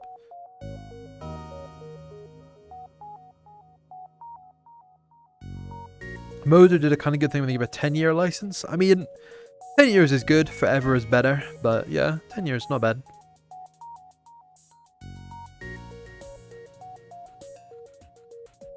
FTL soundtrack is awesome. FTL is incredible. It's one of the greatest games ever made. The game design is absolutely peak. The art is compelling. The music's outstanding. Yeah, FTL is just amazing. Unlike these toes that this mech has, which are not amazing. Let's see if we can trim them down a little bit just to feel a bit more like they fit on this guy. You know, I was looking at the TVR feet, and I'm like, they're just too small. And I mean, I appreciate the chat you guys are having. I'm not going to endorse piracy live on stream for reasons I'm sure you can understand. That is not going to happen. Piracy is a big no-no, of course. Have I tried out plasticity? Actually, no. Wait, yes, I did, and I didn't like it. But here's the catch. I tried it pretty early. It was pretty early when I gave it a go, but I didn't love it. But maybe that's just a me thing, you know? I'm quite a sketchy artist. Like, when I make things, I'm very, like, free-flowing with it usually. And, like, I find my way to the piece that I actually want to make, rather than, like, just having a good idea out the gate. And I feel like doing coward. Yeah, well, you know, call it what you want. I'll call it self-preservation.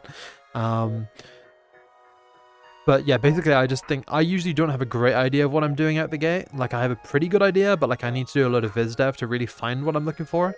And with plasticity, I found that was a software made for people who really know what they want. Pirate EOD and buy bounty. No, pirate bounty and buy EOD 5 times. And then pirate bounty again, so he gets Unity install fee damages. Bounty is the game that Apoc's working on. It's quite brilliant. It's a mech, like, mercenary simulation. Single player, unlike EOD, which is multiplayer, so you won't have people beating you down on that one. But it's like the kind of... It's almost like a MechWarrior 5-esque situation, but more classically aligned, I guess I would say. Maybe that's not the best description, but you kind of have like a star map, a campaign. You can build your mechs, but it's more, you know, it's more retro. It's not so similar to the way that MechWarrior 5 took its mechs. I feel like it's more like the original MechWarrior games. and I'll do a better pitch for it just as soon as APOC sends me a prototype build to play.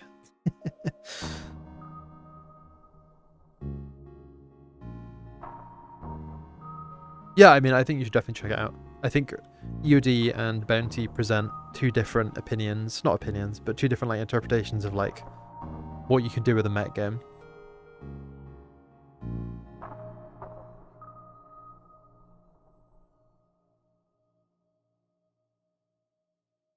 There's one thing I quite like about the indie mech game space is that like everyone has a different idea of what a mech game should be. And that means we get to experience everyone's idea of what a mech game should be. And not in the sense that one is better than the other, but in the sense that they're like different interpretations that have different benefits. Like, I'm quite excited to play Iron Wing Valiant in particular, because it just reminds me of like cool things that I liked. But it's definitely a game that I would have never thought to make, ever. That would never be a game that would come from me, or my brain. Plasticity's kind of a hard surface artist making kind of realistic parts, yeah. Now, I have seen people do pretty much anything you can think of. I've seen a tank get done in plasticity. Ben Bolton, the hard surface artist of renown, he made a pretty cool tank in plasticity. It was very curvy and interesting, and it kind of felt like a Ghibli movie in its design. But I'm just quite like, I don't have as good foresight, I think, as some artists for just knowing exactly what I want to do out of the gate. And it's not such a bad thing, but it's just that I need tools that let me explore as I go.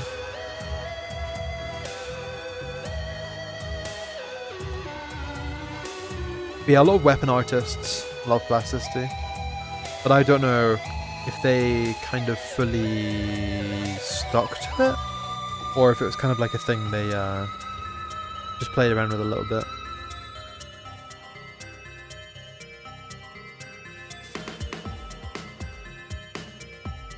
And then like went back to using their regular software.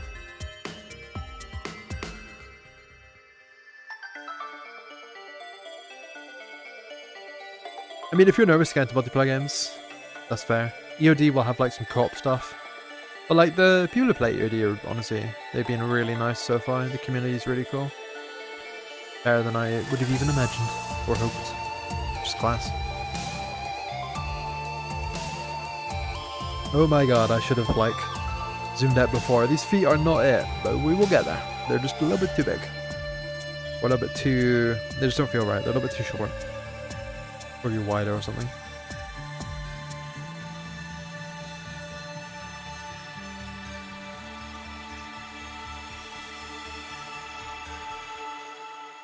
I wonder if I can like flip this around.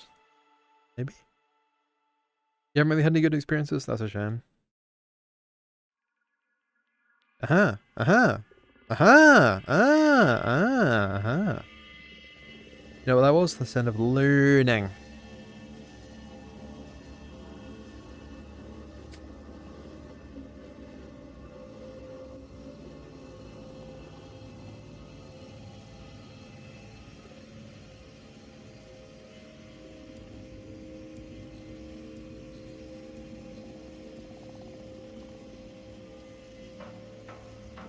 Pull the feet down a little bit here.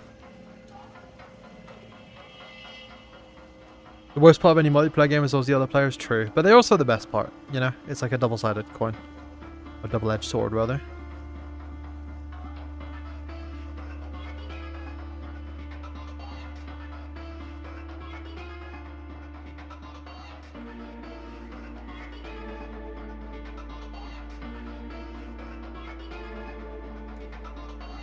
Getting better, getting better. You guys figured out what to do with the mech with a single hardpoint balance wise? He's my favorite aesthetic wise. Okay, so we do actually have some stuff to do with him, yeah. We're going to be doing... Okay, there's 2 or 3 things we're going to be doing with that guy. For one, he actually got some big buffs recently. He can carry the joint most components, which is a big deal because, like, when you're carrying these extra components, you can like really, you can carry a lot of like missile protection, and you can do a lot of really good stuff with him. So there's that. That's one like bonus for playing as the Zhebak. The other bonus you're kind of looking at is that the Zhebak has a really high HP pool. So if you play him correctly as a sniper or as a flanker, you can do a ton of damage, honestly, without getting smashed early. Near Tokyo OST, yes, real recognizes real, and this music is real as hell. Brilliant.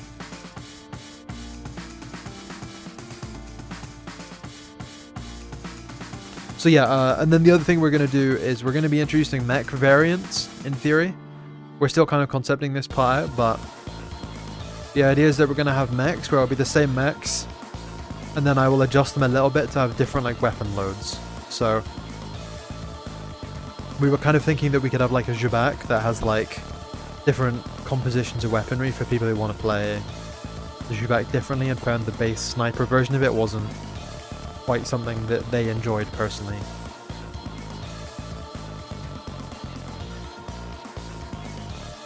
You try things way back and got stuck with the most toxic stuff. Yeah, I mean, like, honestly, a lot of multiplayer games do get toxic. With the competition, you know, people get pretty into it, which is like, it is what it is.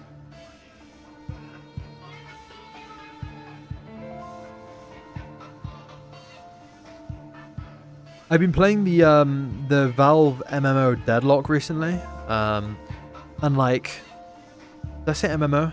Not an MMO. It's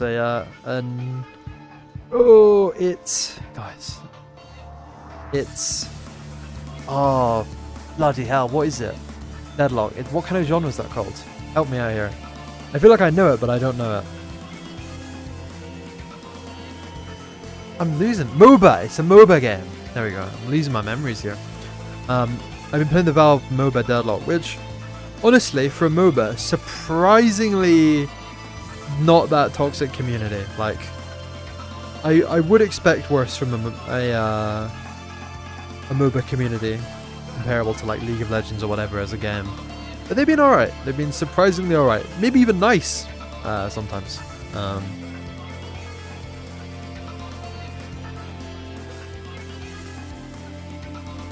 So, you know, it's not all bad out there, but sometimes it is bad. And there's been a couple of bad guys, but like, I've played like a lot of games of that and they were mostly alright. Surprisingly, so. Let's figure out what we're doing with the back of this. So we get to a true Ghost in the Shell game. I mean, we might get something good. Ghost in the Shell standalone complex first assault online was quite a good game in some ways, and in other ways not a great game, but it was very short-lived, very short-lived. I actually, and this might come across as a bit of a sacrilegious statement, watched the Ghost in the Shell movie for the first time 3 days ago. I had never seen it before, and it was good. I liked it a lot.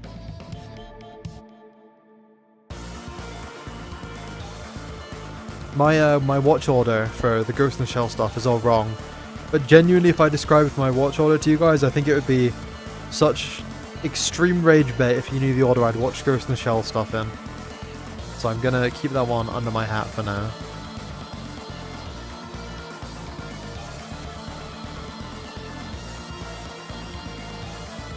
You're also an introvert who make literally an excuse to not have to tolerate other people. I mean, fair enough, man. Like, multiplayer games are not for everyone. That's just the way it is, right?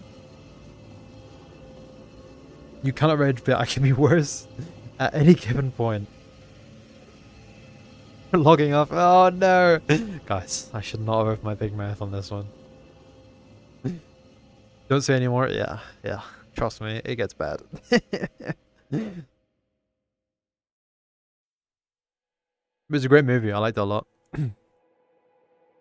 I'm not gonna make any further comments. I've spoken to my PR team and they said don't talk about Ghost in the Shell anymore, or you'll be in big trouble. Extraction shooting.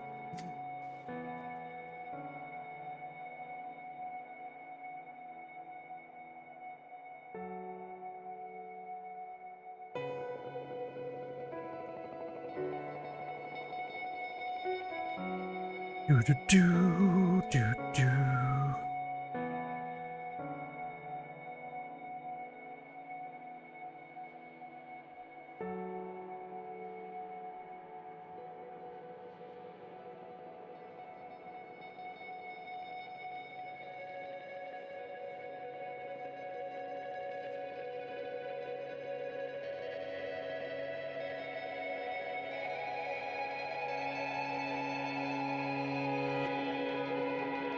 Come on. Yeah, try here.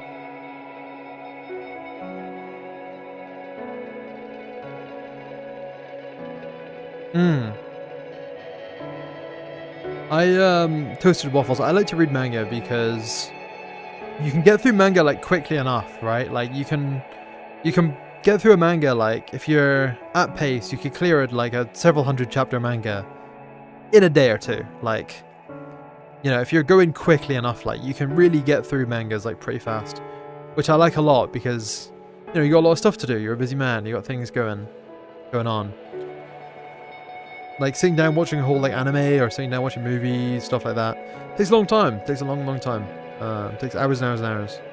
And I hate like watching things on the side like I used to do it. Like I'd have like something on the side while I was like watching, like I would do my work and then I would like have something on the side. I don't do that anymore because I just found it was like I wasn't enjoying the thing or doing my work properly if I did that. But now I'll just like when I take a break I'll read like a few manga chapters and I can get through a manga at a pretty decent pace. I've been reading one recently, I can't remember the name of it, but it's about like the JSDF, the Japanese like army, self-defense force, whatever, versus kaiju, which is like giant monsters out of the ocean. And it's a tried and tested formula, but it's just good. It's just kind of like you get to watch some jets and boats blow up some giant monsters, and you know that's my ticket basically. Your issue with the manga is that you like them in physical form, and it gets annoying sometimes to find every part. You need a better phone to be able to read in digital. You're assuming the program doesn't model each and every shape, just the outside, right? Yeah, I mean, the program only models whatever I make. It's like brushstrokes with like digital clay, basically. So unless I went through and did the insides, there will be no insides. It's just like a surface shape.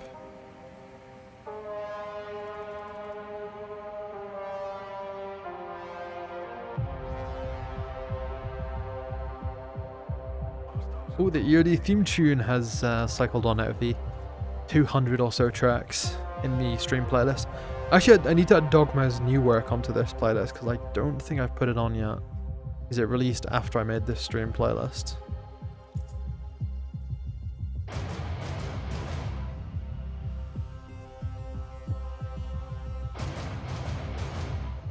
In the game, do you have the option to select camouflage before spawning? No, not yet. Keyword, not yet. That's an option you're gonna get. We just haven't developed it yet. We developed the preset system so that once we do develop it, you're gonna be able to do it. But it's just not something we've put in the game yet.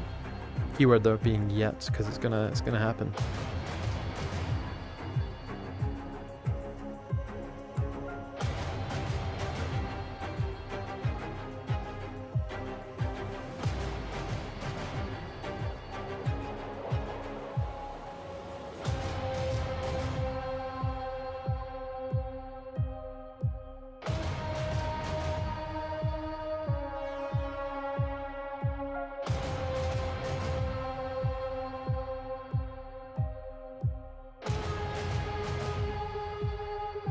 So this stream we've been doing, pretty experimental stuff here with the VR and everything.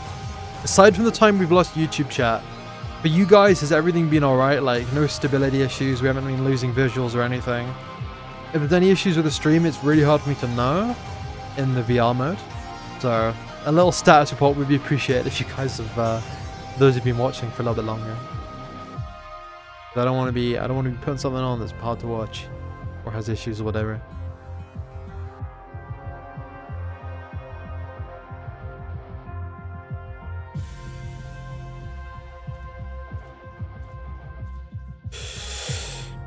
You read slowly, so I mean that's fair enough, yeah. Is Breakblade that mecha one? It's like a mecha situation, but it's like a bit medieval. I think I started reading that, but didn't get fully into it.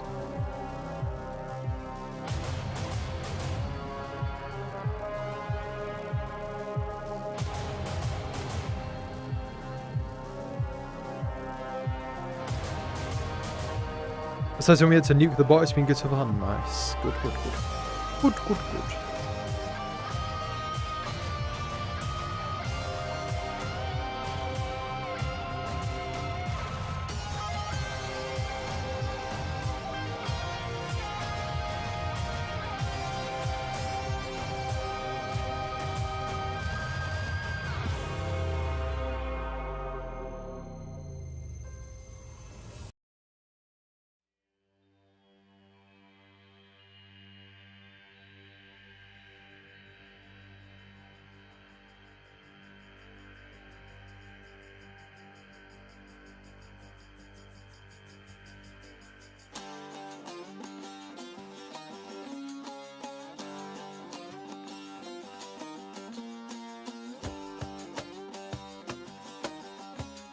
Yeah, that's Breakblade? Okay, nice. I got it right. Yeah, honestly, I should probably read more of it. It was good. I just didn't, like, fully commit to it.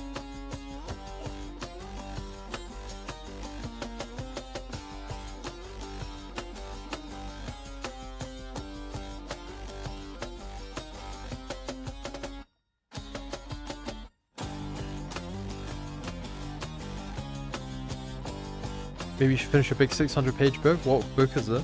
600 is a lot of pages.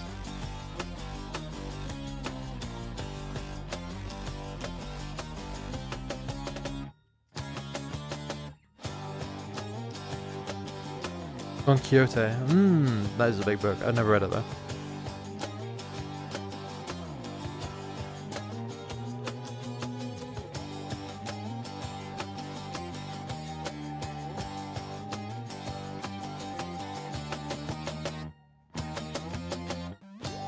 Oh, we're gonna have a little stretch here, guys, because I've been stationary for a good, like, 30 minutes there. Ugh.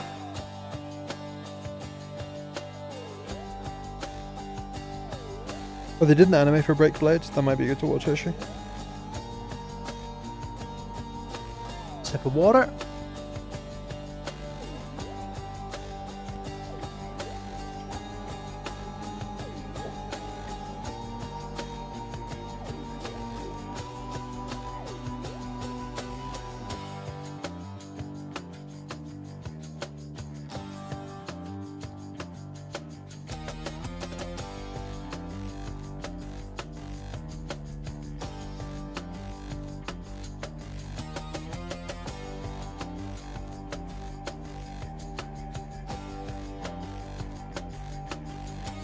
One kind of, like, I guess you could say, like, interesting thing to manga about me is, you know, you can start reading a manga, like, and then it's gonna carry on for, like, years. And I mean, like, years and years and years. Like, 3 or 4 years, 5 or 6 years, you're gonna get that, like, seriously long run time. And it's not like a TV show, you know? Like, I've been watching, oh, I already watched Severance. Brilliant show, right? Not getting another installment of that until 2027. But it's not like that with the manga.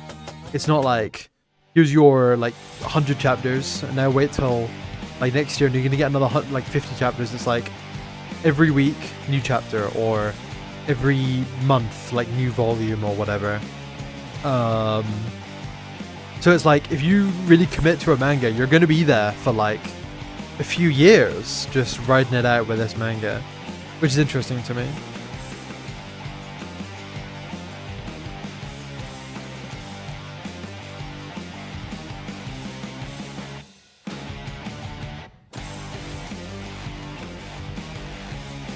Are there any Easter eggs in the game? There are, but I can't spoil it, you know? That would ruin the fun.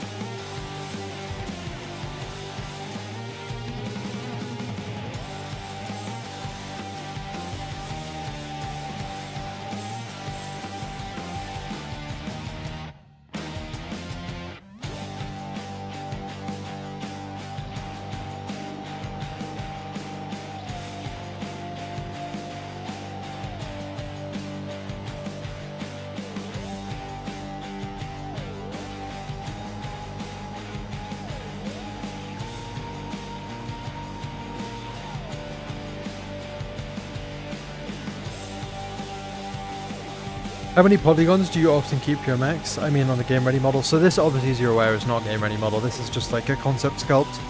But a game ready model usually has about 50 or 60,000 for the highest quality LOD, and then it goes down to, like, you know, much lower numbers for the other LODs.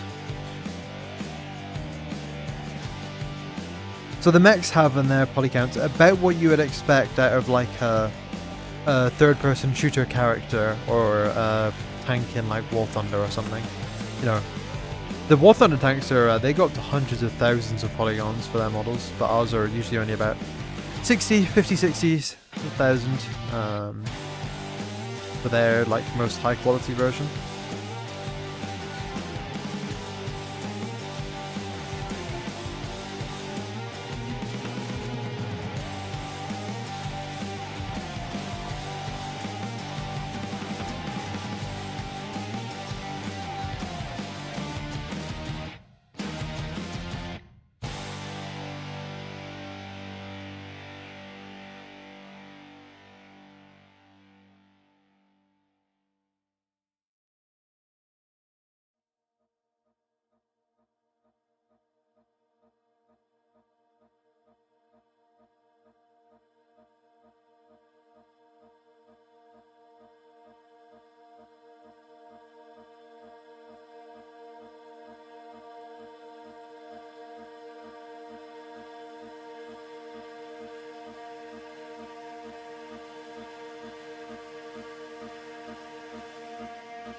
Oh, we've been followed on Twitch.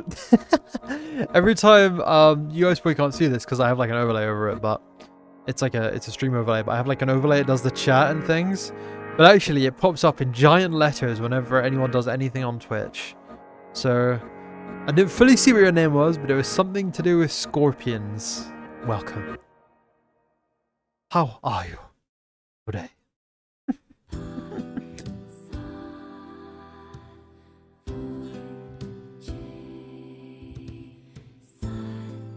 I didn't expect this software to come built in with like follower alert jump scares, but I mean, here we are, I guess.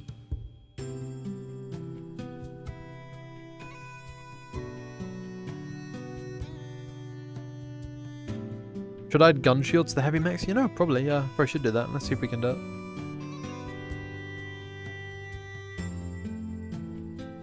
I do want the back of this mech to feel vulnerable, because it's gonna be vulnerable. You're working your way through the Battletech books? Honestly, I never read one, but I think they seem pretty good for the most part. I did watch some of those, like, Battletech lore videos on YouTube. You might know the ones. They're pretty cool. I like them. The voice acting and everything was really nice. Is there news about the next playtest? No news yet. No news yet, because we're just like kind of on it. If I didn't jump scare a streamer this week, I'd be disappointed in yourself. Well, you can be proud of yourself for what you've done. Look at what you've done. You can be very proud of yourself. You achieved your aims. What are we streaming under on Twitch? Nighthawk664. It's just my private Twitch account, to be honest. I couldn't be bothered making an EOD one because that one was already like partnered and everything, and I didn't want to have to go through the process. But if you go in the Discord, which is linked in the bio, the link to the Twitch is there. So that's probably the easiest way to get it. I think Toasted Waffles, I'm pretty sure I've seen you in the Discord. The ones by Tex and Black Pants Legion, yes.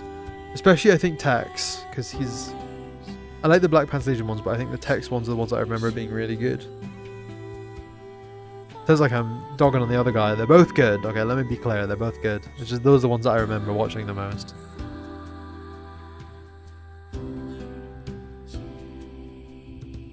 And I think it was Tex Talks Battletech that the splendid TMC crew, one's gooder. I don't even know if one is gooder. I think one is just the one that I encountered first, or more commonly. But yeah, the TMC guys, they did some of the graphics for them. The same ones who did the key art for EOD. And they did some really cool stuff there too, which I liked a lot to look at. I can just... Yep. Texas the goat. He is the BAPL guy. Oh, it's the same guy. You know what? That makes a lot of sense. That makes a lot of sense. EOD confirmed hates the other guy. This other guy, which now has been revealed by Toasted Waffles, actually not to exist. There is no other guy. It's the same guy, and I got mixed up.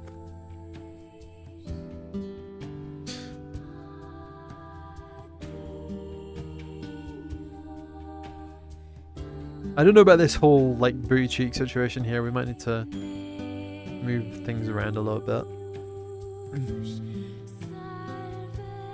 Thanks, it's really a great person. Nice. I think he actually left a comment on one of our really early EOD videos, but I don't know if he ever played the game. Obviously, I hope he did, because I think he's cool. But I'm not sure if he ever played a PPT or anything like that.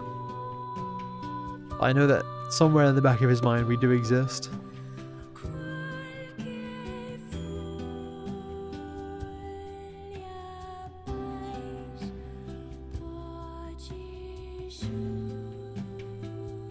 He's a bigger mech bunda? Maybe, yeah. It's kind of like almost like a concave bunda, isn't it? It's a hell of a sentence. Concave bunda, what the fuck, man?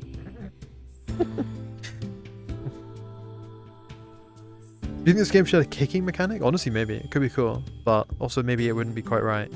We thought about adding some weapons that would be like melee weapons, but I just don't think it would hit right for EOD. It's not the vibe I have in mind.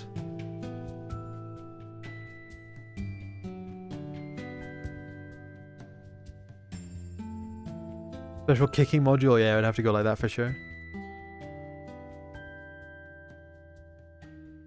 Okay, a little sanity check. Halfway sanity check, guys. How are we doing here? What do we think? Is it... Fuck, I don't know if I like it. I think it might need like the legs to move around, maybe. It's not. I'm not in love with it, to be honest. Like, I definitely don't hate it, but it's not hitting right. I think some of these leg shapes here need to just be trimmed. I don't know, guys. What are we thinking? I think there maybe have to be some more drastic maneuvers here.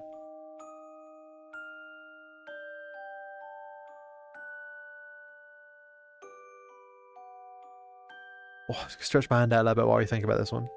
For some reason, every time I come out of VR sculpting, my pinky on my right hand is in agony for reasons I can't understand, because the pinky, let me tell you, does not do anything while I'm VR sculpting.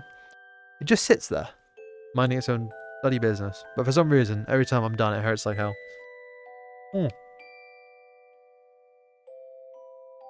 Bigger head. Yeah, could be the case. Could be the case. That does feel about the right kind of approximation about what's not going right here. I'm also feeling like the silhouette just does not hit. Like, the silhouette might be the major issue here. Like, if you looked at the shadow of this, or the black and white image, it feels wrong. I think we're not pushing shapes hard enough that have a nice outline. It's a bit too much like a box on legs. That's what I'm getting from this. What are you guys getting? Because I'm feeling like it's a bit like the shape isn't showing up nicely in the silhouette. And that's a bit of a problem.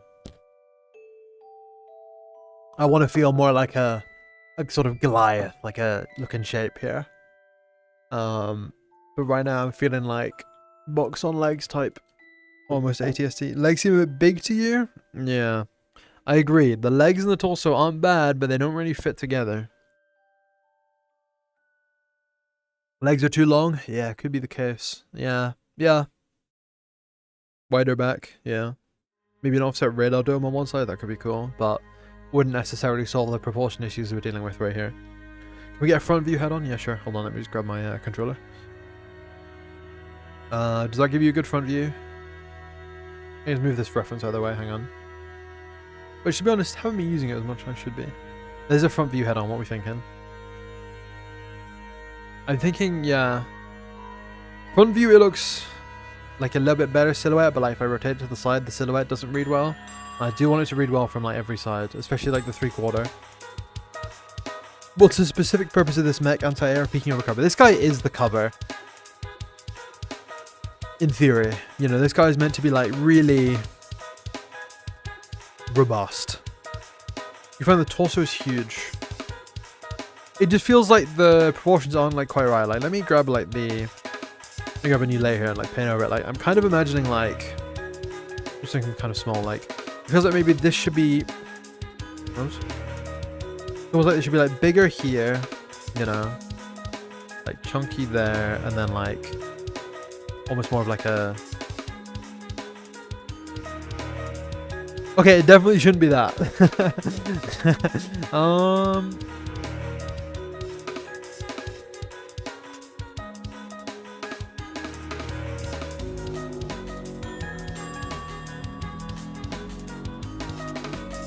I'm just throwing some mass at it here to see if I can kind of evoke a feeling rather than like actually trying to create a legitimate model.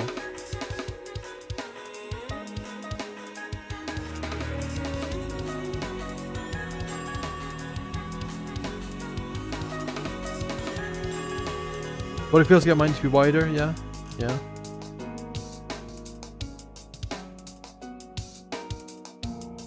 Now that certainly evokes a feeling. Not one I like too much, but you can sort of understand where... Yeah, I'm feeling like in this situation, we're a little bit short down here maybe?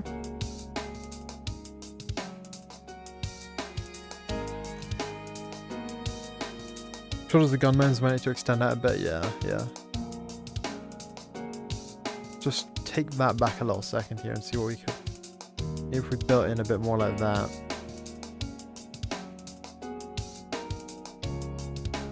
This is what I do like about the VR sculpting, is that it can be quite experimental.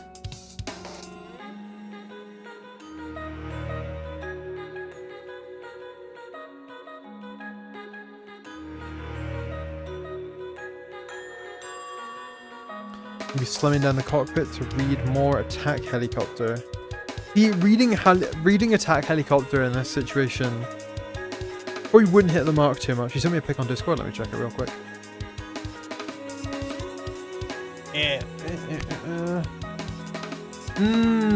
I'm picking up what your friend did with that one. Yeah, I'm seeing it. Let me try that. It's kind of actually almost what I've found my inclination into here.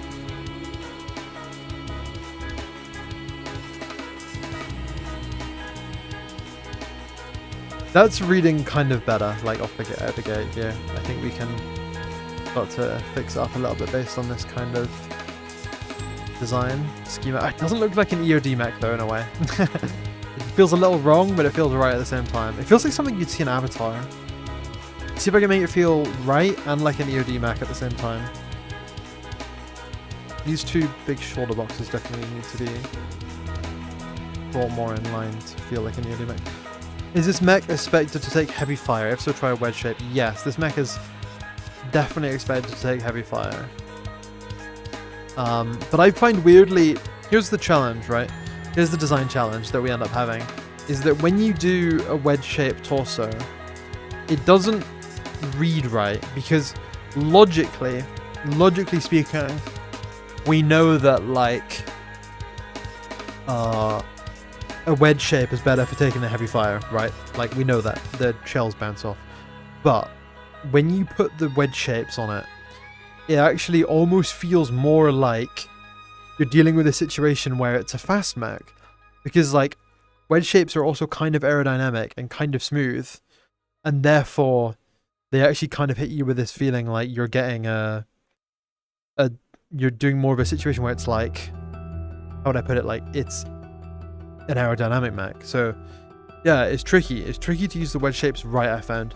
The Jabak definitely got it right, but on this one when I was doing it, I couldn't quite feel like I was getting it right. That's kind of cool. It's so hard making unique shape mechs, so you can tell. Dude, yeah, man, it's really hard. But like that actually reads fairly good, I think. STRV3 103 on yeah.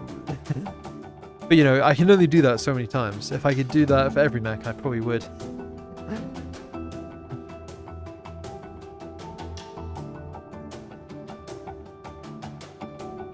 Tail face there, he's screaming. He's like, ah! I'm being designed, help me.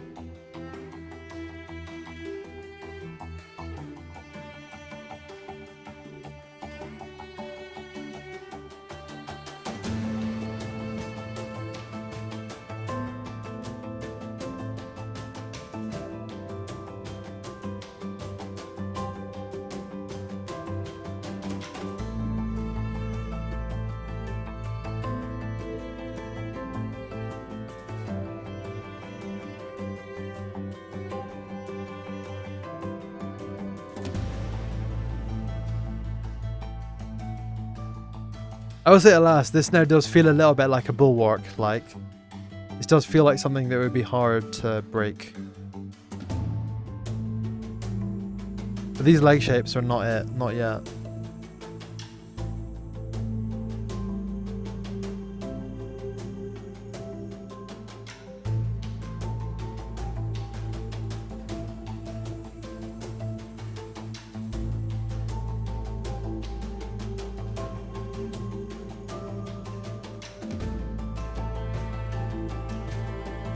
Maybe something like the IS3 i7 hull.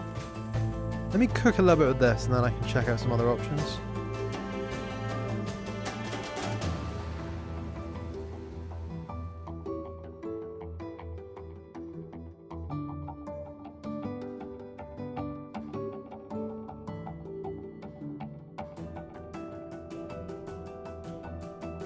Modeling in VR, what witchcraft is this? Hey Taryn, how's it going? Basically, it's good fun, and it's good design tools, and it lets us be very expressive and like really fly around and just kind of throw different stuff down at the table, which is what I've been doing here.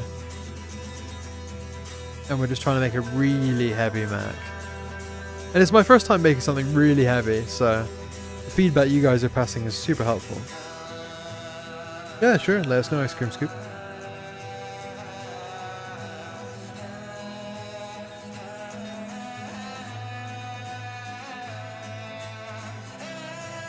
track's a little wild.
An exposed light armored long range missile rack on its back and heat vents on top of the mech, hard to hit.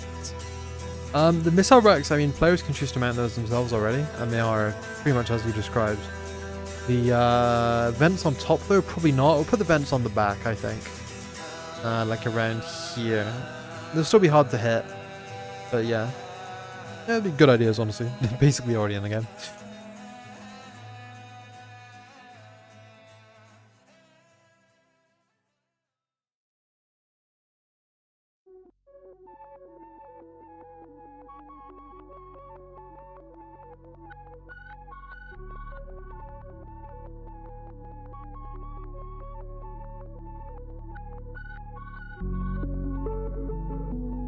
Getting there. I think we're getting there.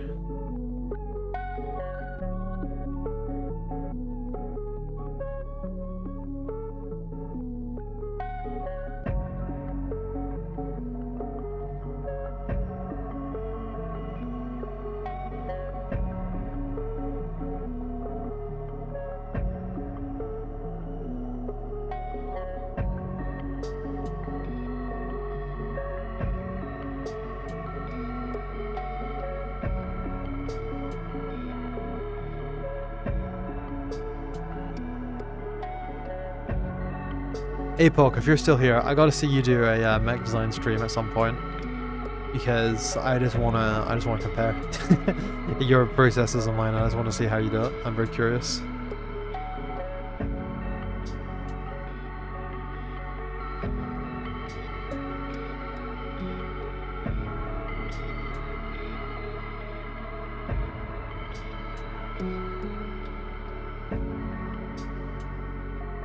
Now that feels chunky.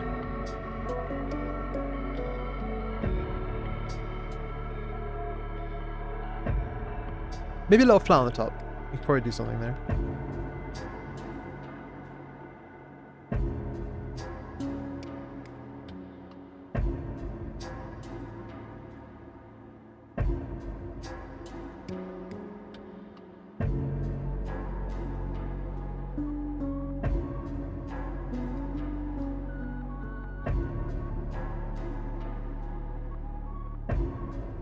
We have had that question before, Chocopie, but I don't mind answering it again. In short, right now we are mainly focused on being a bipedal, two-legged mech game, but in the future we are definitely open to exploring some other kinds of mechs. The reason we're saying bipedal right now is because just that's kind of where our vision of the game originally lied, and still lies. And, you know, that's where we're at with that. There's not too much to in saying it. It's just that's where our taste is with it. But you know, our systems are also... You just sort of bang out squares in Blender like this, yeah, fair enough. I mean, if you look back at my whole stream, you can see I just do the same thing when I'm in Blender. But yeah, essentially we're really about the bipedal. Our systems probably would work for quadrupeds and hexapods, or whatever you call them. But, yeah, we're just mostly focused on the two-legged situations.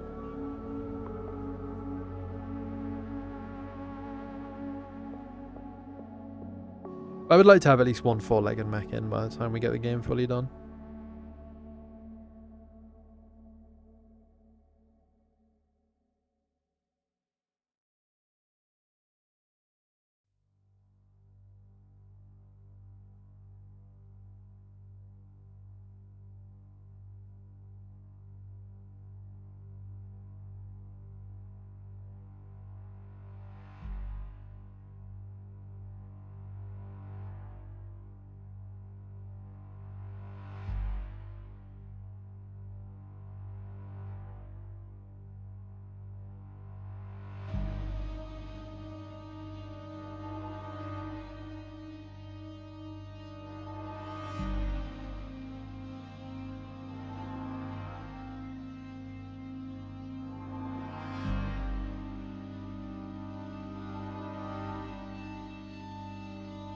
What legs would immediately lose all their mobility on losing one leg, and that wouldn't be poggers. Yeah, true.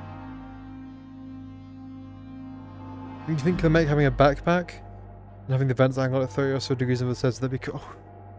You might be onto something there. Let's just try adding a backpack. I'm such a sucker for Mech backpacks. I made a robot recently for like practice modeling, just to study. I never posted it in my EOD code or anything. But yeah, that had a big backpack on it as well. Just because I thought it was cool. The backpack up high? Yes. I quite like that for the balance actually. Might need to trim it down a little bit more though and make it more backpack shaped.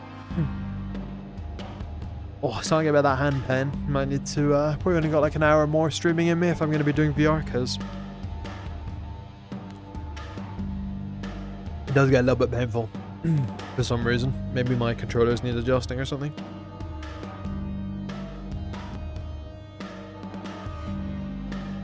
Have another little stretch here, guys.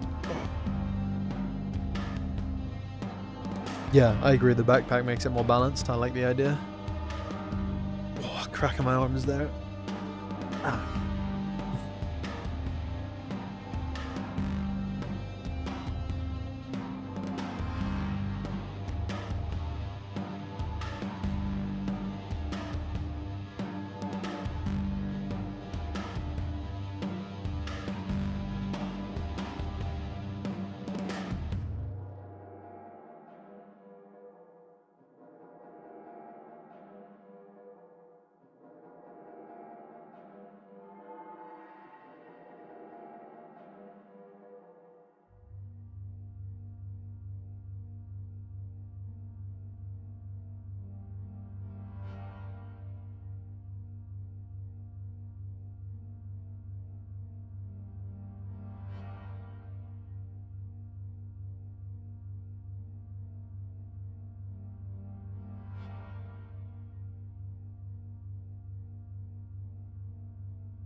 We can actually like just disable this layer like on and off and be like, this was the silhouette before and then this is after. Yeah, it definitely changes a lot for the better too.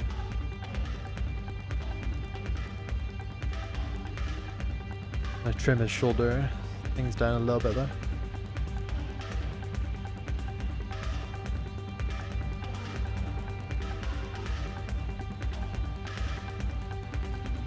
This guy is going to be so slow. It's going to be awesome.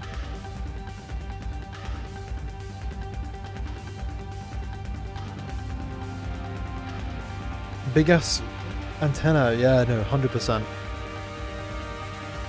We should definitely get on that.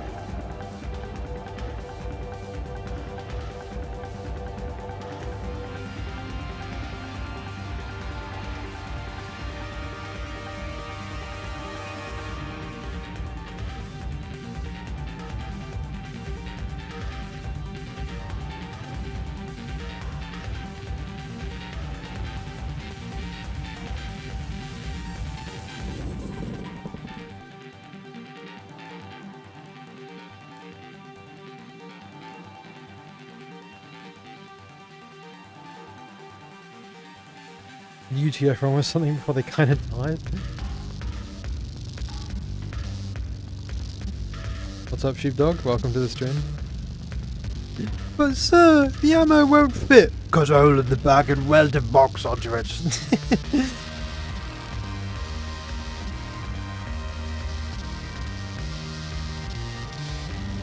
But sir, the mech's not heavy enough.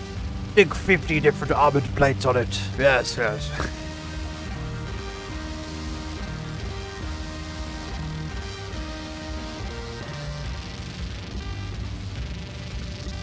But sir, the chassis got too much weight for 2 legs. Stick 2 more legs on. One day I'm going to do that and all the 4-legged mech fans are going to be freaking out. It's going to be their day in the sun. The real question though is, guys, you do like a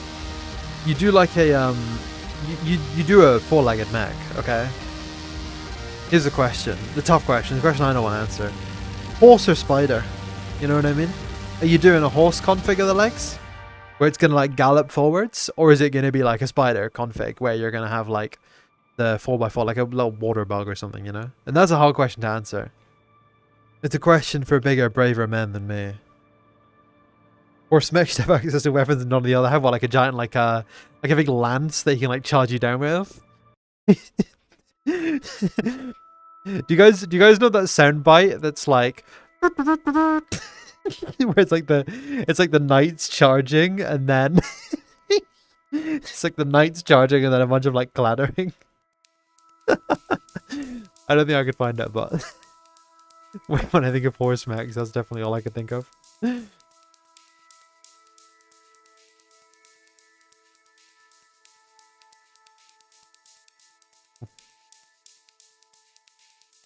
Spider. Millions of years of evolution have perfected the spider. You make a good case for it. Gotta have a horse around in these trying times.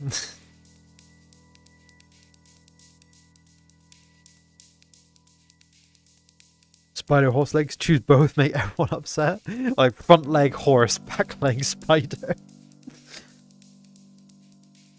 Glad you're liking it, Chad. We got some good tips. Apoc sent me a little sketch he did over the top, which I was actually pretty inspired by. And we're just blocking out the shapes here, hold things together. Designing alongside you guys is really cool because I get this like immediate feedback, and I am able to like exist more outside of my design and not get my head stuck in it while we're chatting. I'm just working on it. Opposing horse like an AT-AT. 4 legs in this economy, we can barely afford 2. Oh, thank you, Edon, as well. Do you know what's better than a spider? A crab. What's better than a crab? Spider, crab. Well, I mean, yeah, for sure. But when you think about it, crabs and spiders kind of have like the same leg config, I guess. If you stuck it into on a mech, I guess, you know? Am I crazy? I think they're basically the same.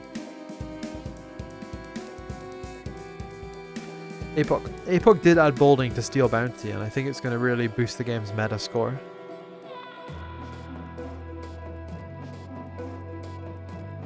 From the side, he's bouncing pretty good, honestly. Really chunky legs, really chunky front plates there. I'm kind of liking what we're putting together here, guys. Millipede mech. No, nightmare job that. We're not doing that. Would you still pilot your mech if it was a worm?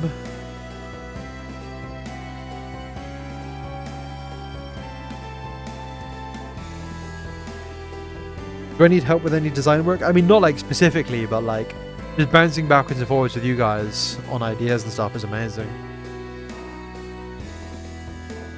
He said adding guilt to the game.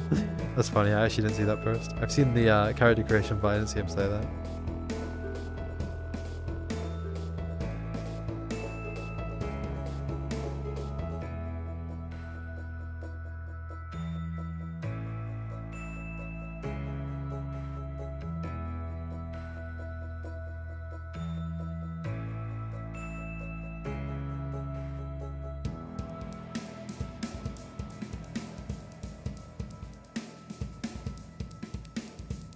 Edon is the go? Oh, for real?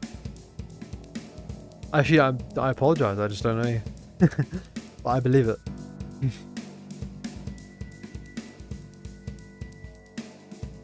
Are you like a concept artist or a mech designer, or like what do you do?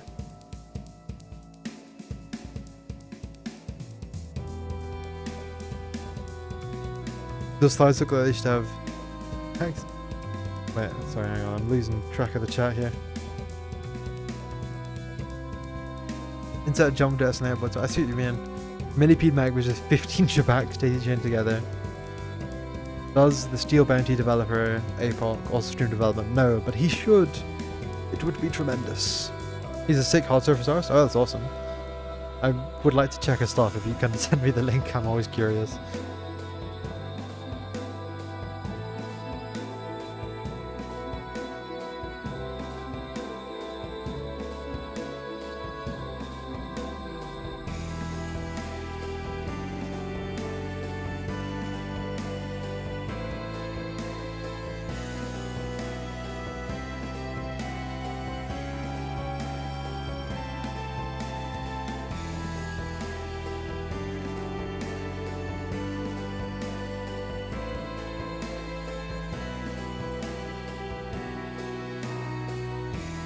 If you want to get around to learning Blender, I say just, whoops, I've pressed the wrong button. I mean, it's kind of a bit like learning Blender, isn't it? If you learn Blender, oh no, I've knocked the wrong thing. This button? Yes, it is. There we go. You want to get around to learning Blender? Yeah, just gotta get in there at some point, you know? You get on a project. And whatever project you do, share it with us in the Discord, because I'm nosy. I just like to see it.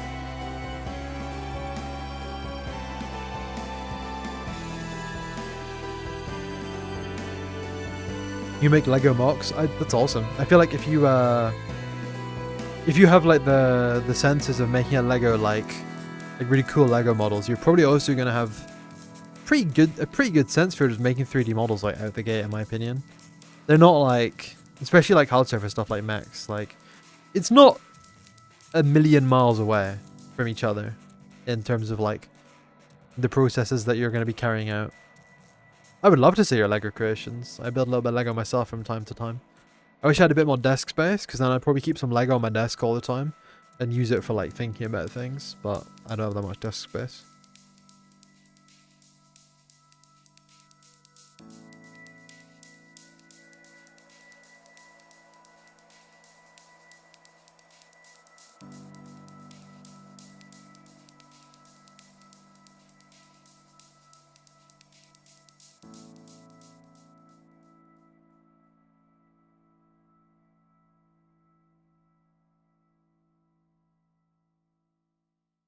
I can't check your Lego stuff right now, by the way, because I'm stuck in the matrix right now of VR mech design, but I will, once I get out, I will certainly have a look if you put it in the Show My Stuff channel, or just anywhere else I can see it.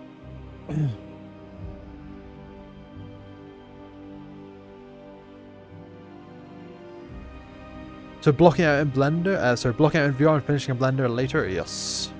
That's the way we're going with this one. I like the VR because it lets me be a bit more creative, easier than I would be in Blender. And this is quite a challenging thing for me because I don't usually do heavy mechs. I'm quite a light mech kind of guy. Use digital modding programs for your mocks? Yeah, that makes sense. I think that's definitely a popular way of doing it. There's some pretty awesome like Lego programs. Lego's not cheap, yeah, tell me about it.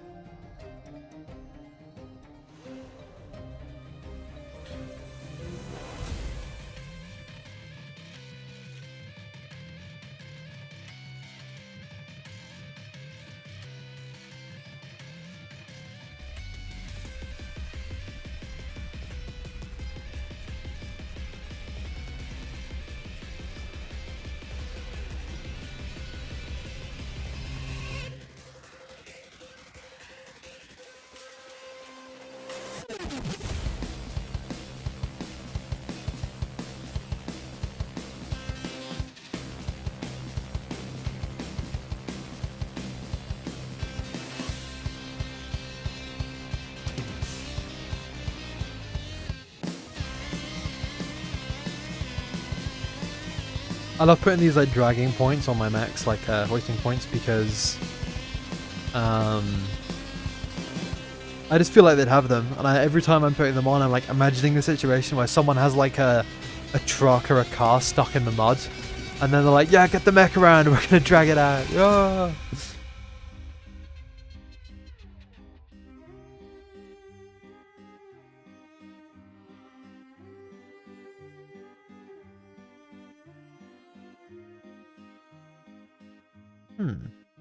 That's a bit weird.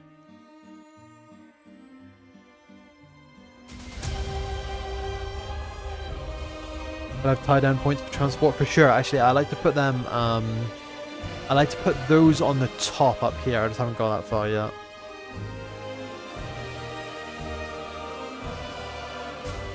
Is that bit? Where does that come from? We want the bits from before. I can get rid of it. Tanks have tail points. Makes sense. Yeah. Yeah. That's what I'm thinking. Hey, that's what I would have done.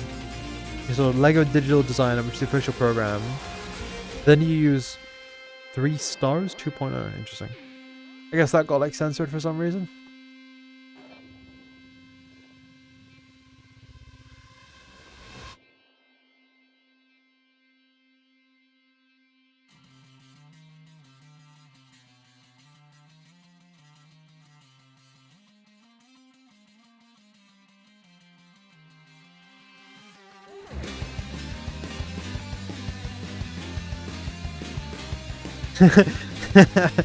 That's funny, ice cream scoop.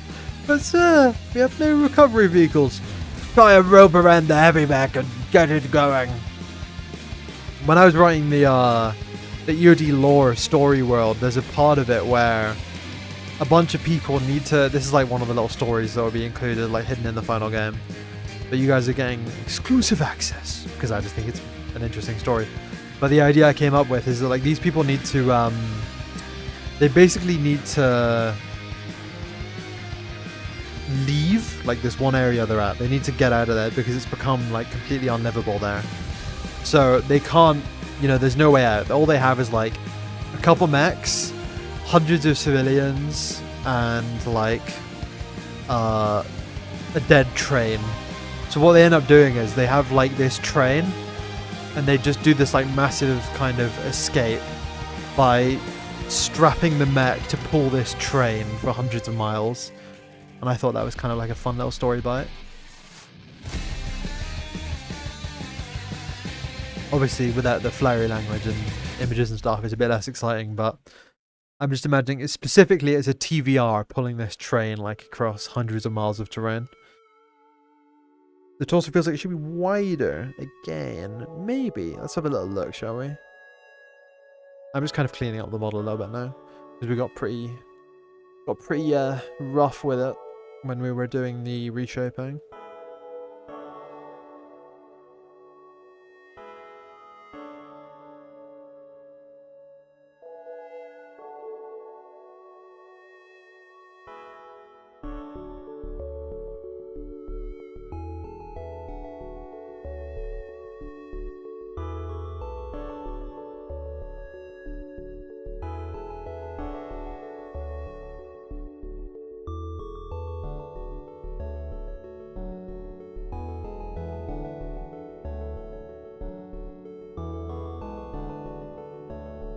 Guys, you know what I should do? Save. It would be a real bummer if we lost this after spending 3 hours putting together a pretty fun mech design.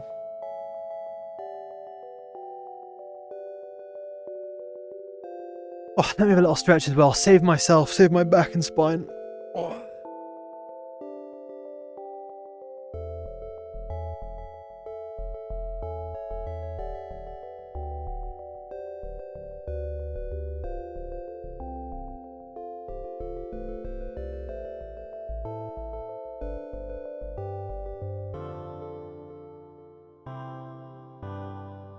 And just to say, by the way, I'm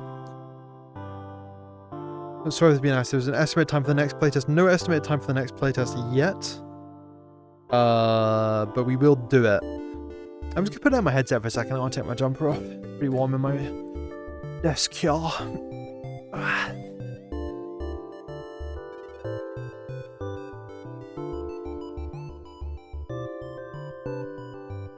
Yeah, please do a stream, Apoc. I'd like to watch. But nice to see you, man. And send me the link for that that concept hard service artist as well, who is maybe still here in the chat. And if you are, hello, I'd like to see your work.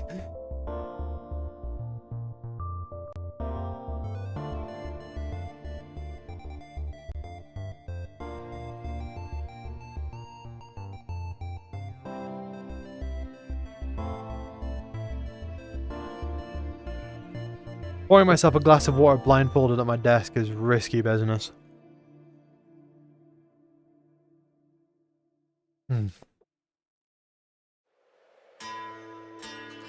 Oh, come on, Phoenixes. You know a heavy mech has to have thick thighs. It would be a disappointment without them. Put a train that runs back and forth in the mech. Like a little toy train, you imagine. It'd be kind of fun.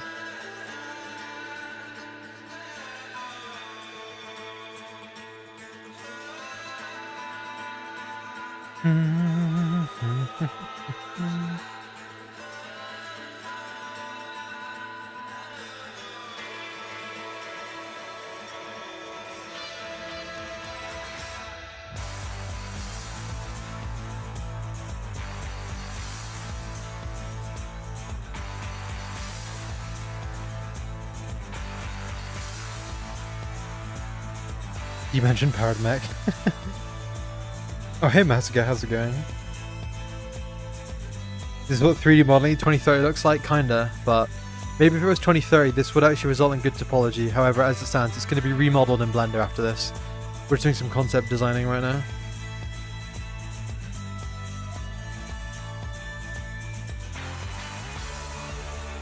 He is the train, he is the locomotion.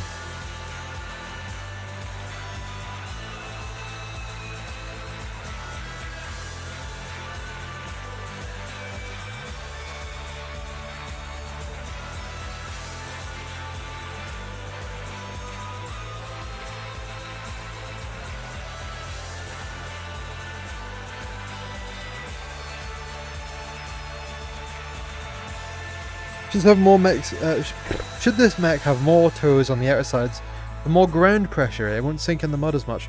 Honestly, maybe. Possibly, yeah. Hang on, I'm trying to untangle my cable here.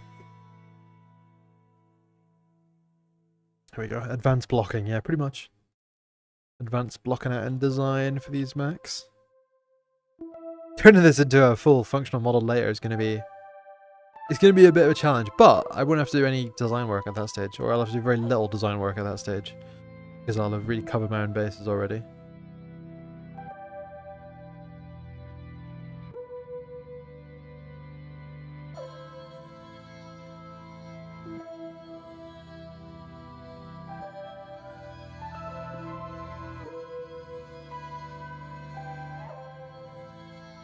He needs extra grippers.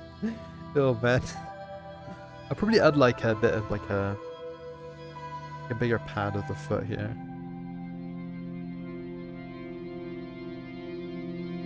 Yeah, that's not bad.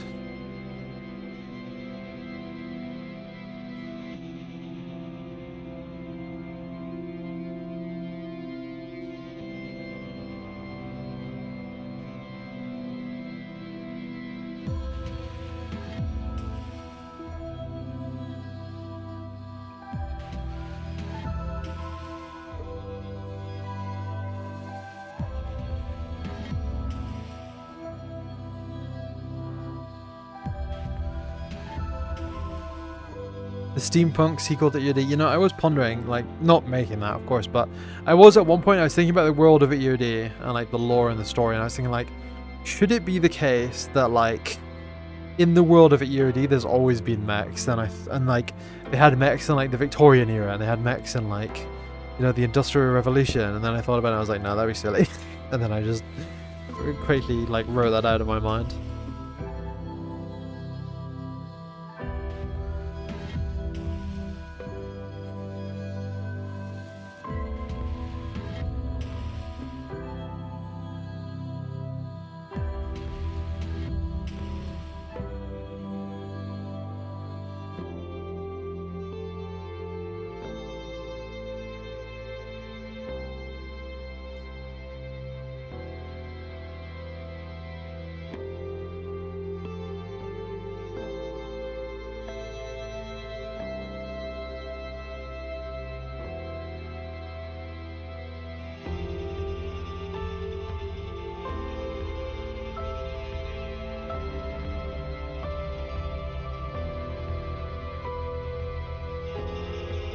How much of the locked FOV of VR might distort one's perception of what you're modeling? Have you conceptualized like this before?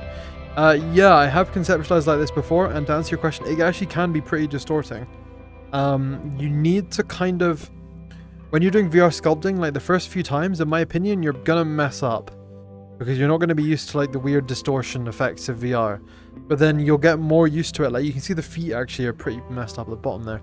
But like you'll get more used to the distortion that it kind of creates, and then once you're kind of more used to it, like, you know, it'll be alright. But yeah, no, off the bat it actually can be a little bit rough.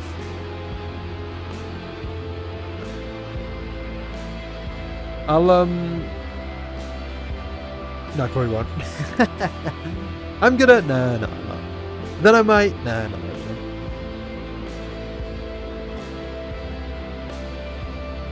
Iron Harvest much? Yeah, Iron Harvest was awesome. My only problem with Iron Harvest was that the people who played the game were too damn good at it, and they beat my ass consistently from the word go.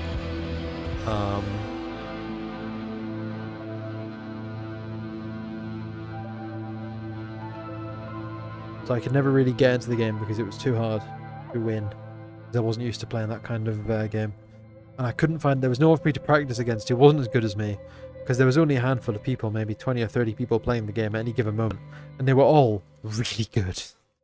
Which is no indictment against the game, it's just something that can happen for sure.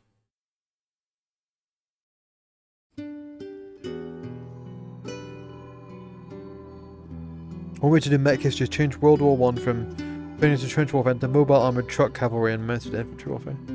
Yeah. Anyone parallel working right now? I hope so, that'd be cool.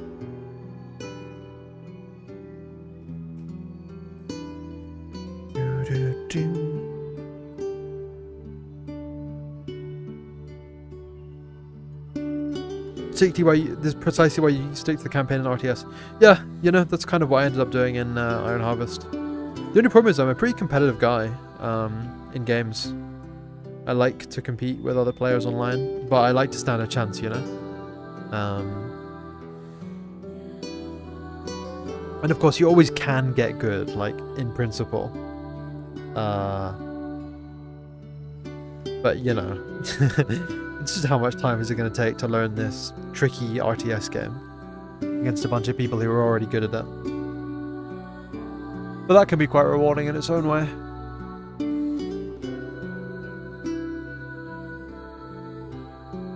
Do we see the Dune Part 3 trailer? I actually haven't watched the trailer, but I'm excited for the movie. I really enjoyed the first and second Dune movie, the new ones. And I quite liked the Dune video game that was just sort of like Conan Exiles reskinned as Dune. I didn't play it a lot, but I played the free weekends. And what I did play I quite liked. And I will at some point go back to it when I've got a few friends who'd like to as well. But yeah, I think Dune Part 3 should be pretty awesome. I might try to see that in the cinema. You don't have the patience to get a wallet by some 2,000 actions per minute Uber macro grognard. I've never heard that phrase before. Yeah, no, I'm with you on that one for the most part. It just depends, like, because you just have to make the choice. Like, am I going to commit to this and spend the time, or am I not? Sometimes you're just not. I like to dogfight airplanes in games, and let me tell you, people are really, really, really good at that. And it took me about 2 years of practice at dogfighting airplanes in video games to get even lightly passable at these. And yeah, you know, it's just like, am I going to make that commitment to an RTS game? Probably not. Even though they're cool, we're just not going to do it.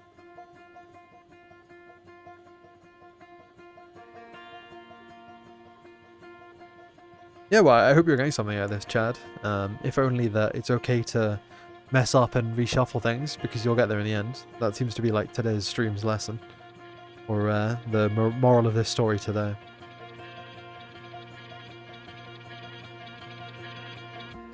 What kind of games are you interested in making?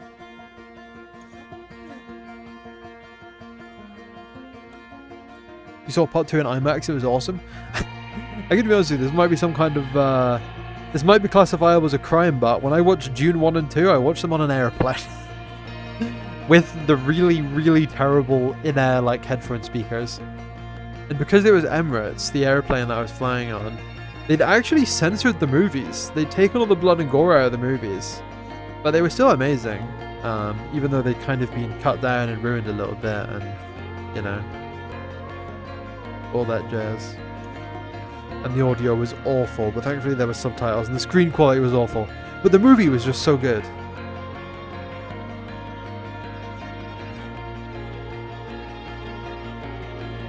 But I think had I known how good the movie was going to be, I would have given it a bit more respect than watching it on a flight.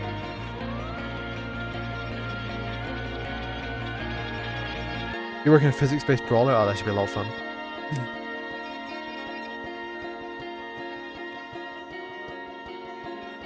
You're learning procedural animation? Nice. It's hard, but the results are amazing. And you can save a lot of effort.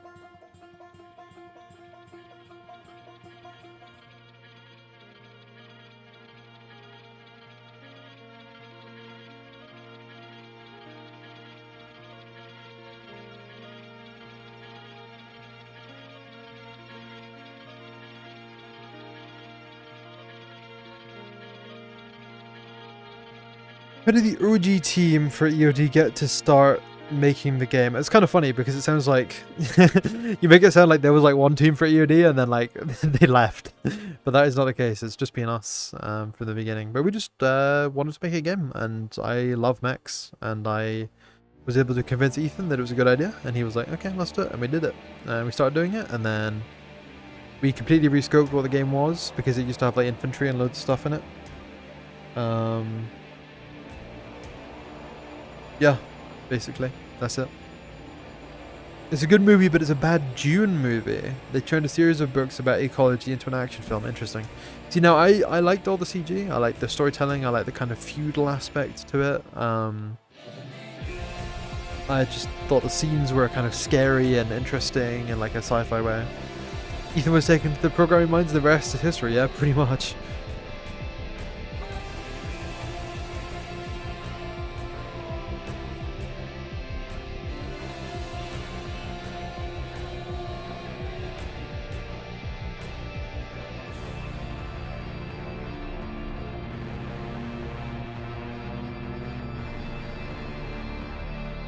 Guys, let's have a little look. Let's have a look at what we're doing here. What are we thinking about this? Because I'm feeling pretty positive about this. I think it needs like detailing and like a bit of the 70-30 rule kind of slipping in. But like it's actually kind of hitting the mark for me of about what I wanted from this concept piece. What do you guys think? I'll give it a spin for you. A little twirl. I like the back mostly. These thigh carved bits need some work probably, but this is kind of nice around here. This is fun. I like these big vents. Maybe a little bit too big, but we can make it work. I like the fact we've got an array of 4 miniguns. Never been done before in EOD. It's brand new. It's exciting. Yeah, I'm feeling pretty good about this. I'm going to detail this panel here a little bit. We're going to slice it.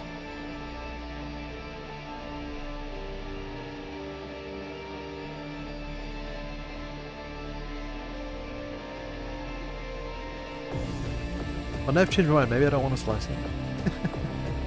Oh, but you got to slice it.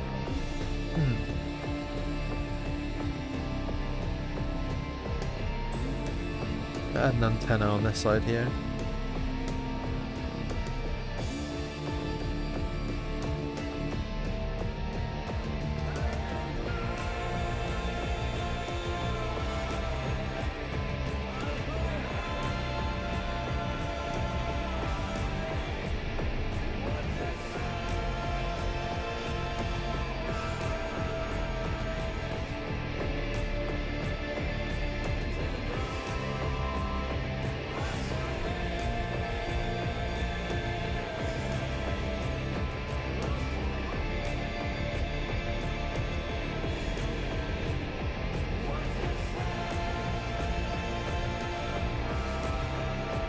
Give me Battletech Thanatos vibes. Yeah, I kind of remember how that looked.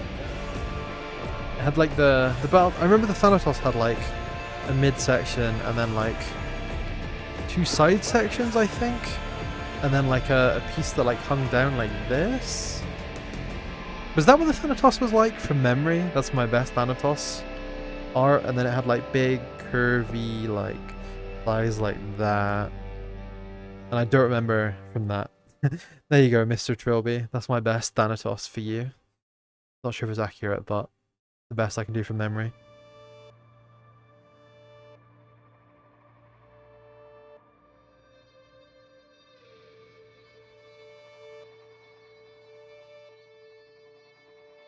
little sip of water, and then let's do some more details. What are we designing in? This is Adobe's Substance Modeler package. It's basically the only viable VR sculpting tool that I've used so far for actually doing concept work with. And I'm in VR right now, poster strapped on the head, sculpting away for you guys. Close enough for government work, I'll take it. Thanatos from memory, worth it, you know. I was quite enamored with the Thanatos mech when I was in high school, I remember. Ew, Adobe, agreed, but there's not a lot of options, and that's how they get you, right? When you don't have a choice. If there was a more, you know, how would you say it? If there was a FOSS option, I would take that. If there was a more kind of positive company, I would take that too, but there isn't, so here we are, right?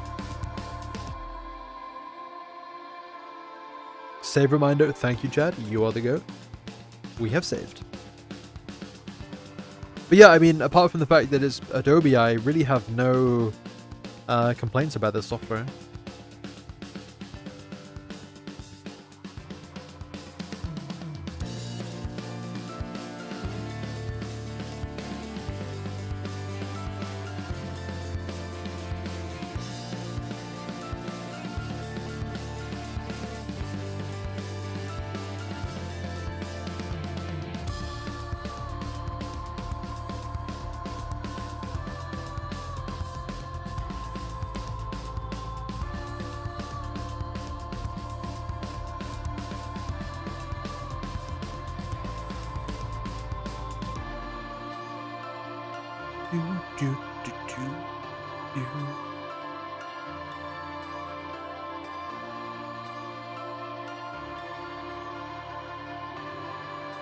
One thing I do like about this software, it makes little noises. You guys won't hear them because I have the audio set up differently, but every time you do like a little something, it's like beep-dee-doo, beep-bee-bom. And other like kind of funny noises.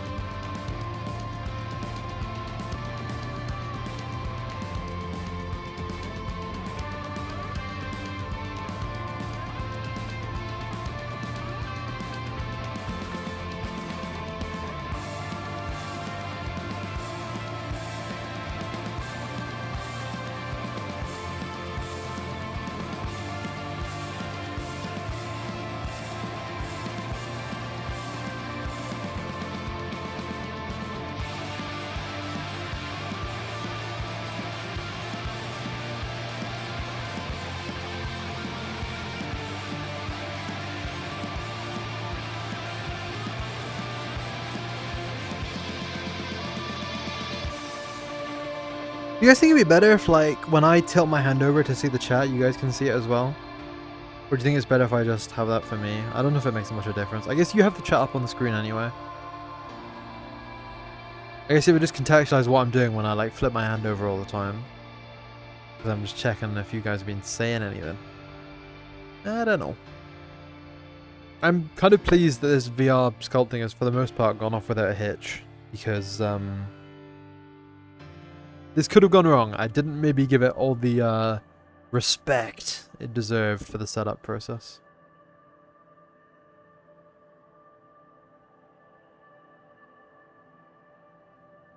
You posted your BlizzSky account and some photos in the share channel for everyone's viewing pleasure of your Lego work. Excellent. Oh god, I know. Heron, I shouldn't open my big mouth, but I just keep doing it. I will check out your Lego after stream. I think everyone else should too, because I'm sure it's sick. What inspired us to work on this game? You've been following along loosely for a few months. Basically, I really like mechs. I think they're super cool. And I think that the world needs more mech games that have a very certain vibe. And they didn't exist. So I really wanted to make one. And I got started on making one. And Ethan saw it. And we'd done a little bit of stuff together before. We'd kind of played around with the idea of making games together before. And we tried some other stuff, but none of it really worked. But we were like, Ethan saw my idea and he was like, you know what? I like it. He's not a huge mech guy. At least he wasn't, but I think we're starting to convert him. But he does like game dev. And he was like, that's a good idea you've got there. Let's make it. So we just started making it. And the idea that we had actually wasn't a good idea at all. But then we refactored it into EOD, which is a good idea. I mean, it was always called EOD, but in the past it was a very different game. And that is the abridged story of roughly how this all started.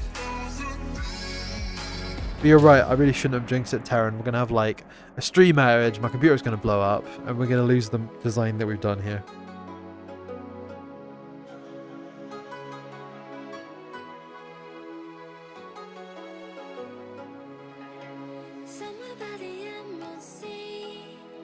Well, there's too many super robots. It needs more real robots for the balance, yeah. I'd like to consider it as like mecha versus mech, you know? Like, some things are, if it's shaped kind of like a man, it's probably a mecha. If it's shaped kind of like a tank, it's probably a mech, the way I see it anyway, you know? I'm sure some people would take objection with my definitions, but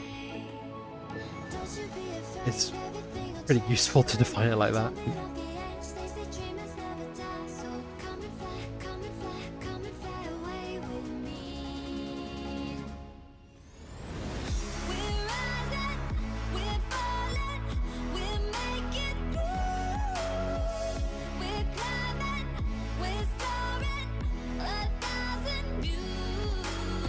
And then your Battletech, which has both, yeah. Although I'd say Battletech definitely leans more towards the idea of like real robots, kind of, you know, mechs rather than mecha. I liked the way the Armored Core had both. I thought that was cool. Found myself quite on board with that.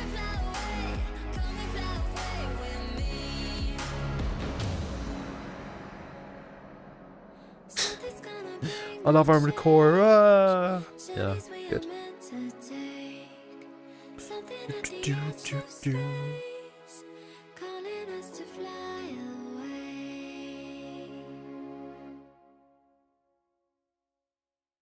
The books below the lines is Mech Core that makes them walk nice. Okay, I see. Well, I'm a real walking tank lover. If you couldn't tell by the fact I've spent years working on a game that's about walking tanks.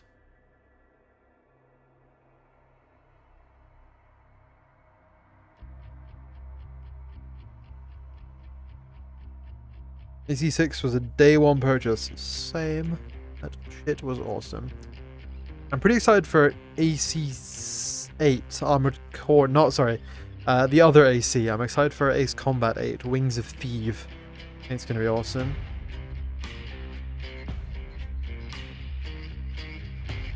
Because also, unsurprisingly, I'm kind of a plane guy too. I like my aircraft. As I think many mech fans do. Something about the allure of big machines. You've been dreaming up a game. The game is both walking tanks and mecha for years, yeah. Well, I think Armored Core did it pretty well, honestly. Like, the aspects of that I really liked were like how it kind of had this differentiation between the muscle tracers, the MPs, and the actual ACs themselves. And how there was kind of like the other classes of like mech too. It felt quite legit. And I just liked that a lot about it. Armored Core is great, but it's kind of its own thing. Yeah, I agree. It's like, I like this, but this is brilliant. But I like this.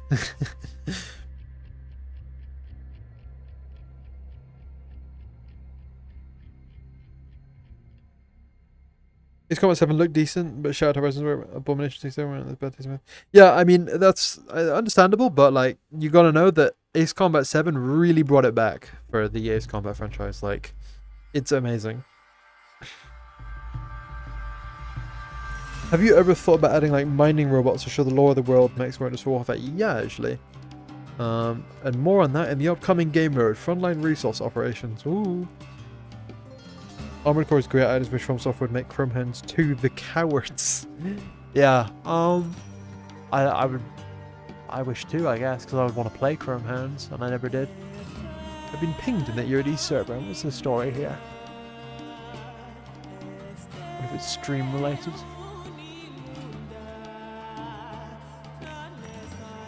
Ah, the Lego. Nice. I'll check that out in a minute. I'll check that out after the stream when I can look at it through more than just my nose hole. But at a glance, that Lego looks pretty sweet. It was you? Got it. Oh, thanks GVP. I'm glad you like it.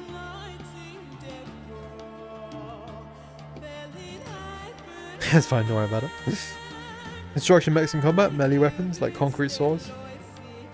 Hail drivers, right? Has to be. Think about it. The only thing that makes sense.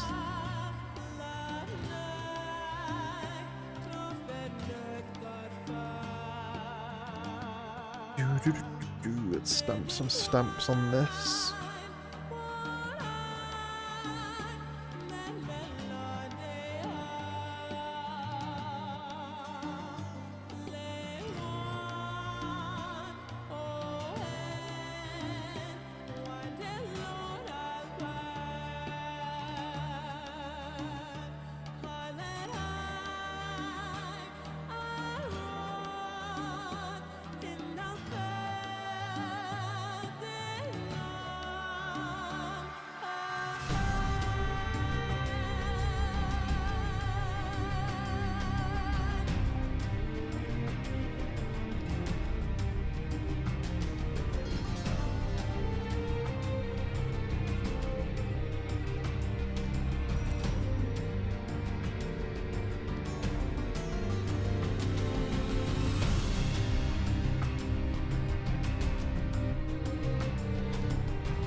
You're a homeworld fan, nice. Industrial mech, military industrial mechs, mech technicals, mech knuckles.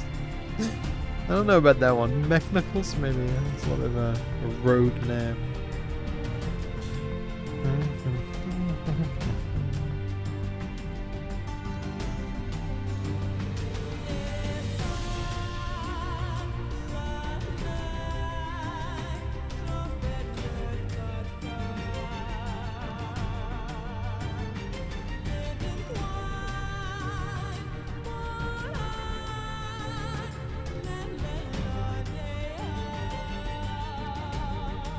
Oh, Gangros. I'm sorry, I cannot read Russian. If you could translate that into English, please, I will answer your question. If I was on desktop, I would Google Translate it, but I can't speak Russian. Sorry.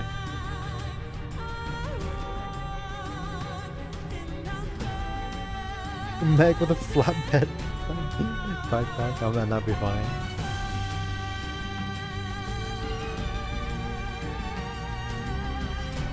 What is that? Oh, that's the one that I made by accident a while back.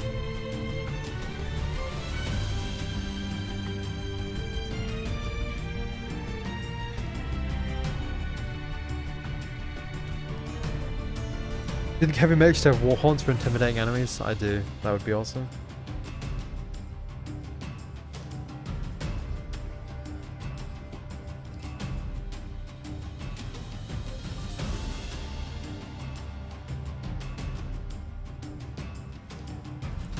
This Frosted Moon Tips is designed to be the tankiest, heaviest, biggest boy we have in the fleet. Mech where the torso is literally a pickup truck. Has the price points of redeems gone up? I think the price points of redeems went up a little while ago, because the I was getting spammed by them on stream, and it was slightly taking away from the work a little bit. But just be aware that I won't be activating any this stream because I'm in VR and I can't. Oh, okay, Gangros, yeah. It's quite incredible, honestly. I like it a lot. It's great for being like just kind of expressive and concepting. Zabak.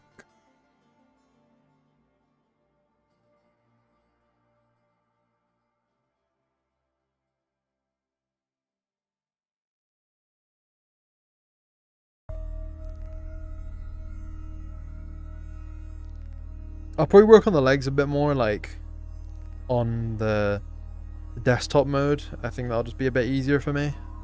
Because I have their rough shape, it's just like a bit hard to figure it all out in this kind of situation.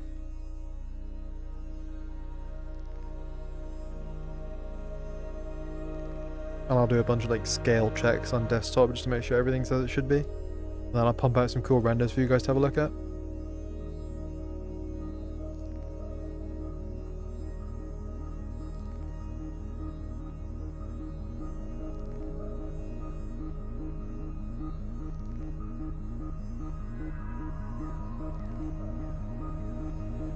Lack of gun shields for the main carrier. Cannon's worrying. What, someone shoots them off, how I defend myself? I mean, to be honest, like, it's a bit hard to put more gun shields on this because these main weapons are modular and can be swapped out, and they're all different sizes. So, like, right now, like, if your modular weapons get swapped out, shields would have to change in size, and we don't have the support for that right now. So, yeah. Sorry. Not super possible to have more than we already have here.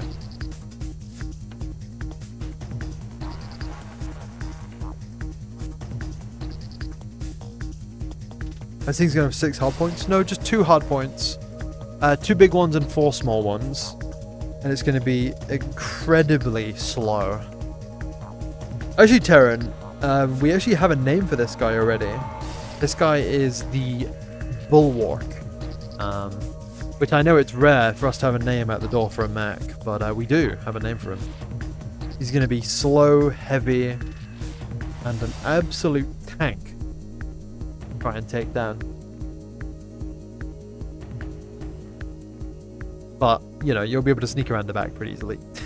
Because he's gonna be so slow.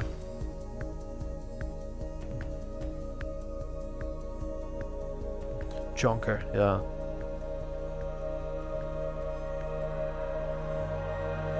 Gonna make him big. Yeah! Yeah! I love mechs! Woo! Look at that. From the bottom angle, it's quite imposing actually in VR right now.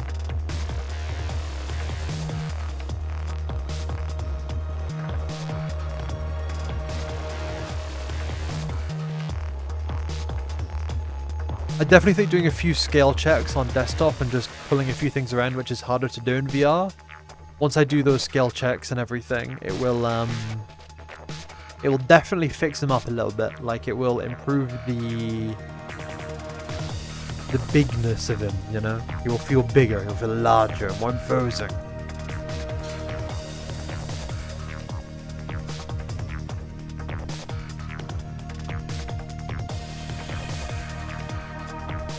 Two of the small guns and a chin turret like an attack helicopter. Honestly, it would be. Not super possible, unfortunately, without adding a bunch of new code, which I'm sure Ethan would not delight in doing. Maybe a little sip of water and a stretch here, guys. It's scary work, putting my body on the line. I get a slightly sore finger. Oh my god, I'm smashing up my desk. I get a slightly sore finger, truly. High risk stuff doing this VR sculpting.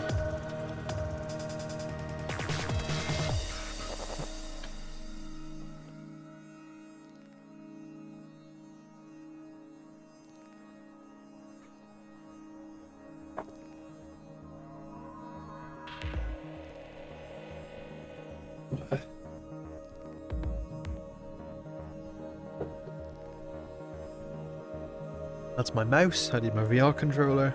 There we go. God, brave, strong developer works through having a slightly sore finger.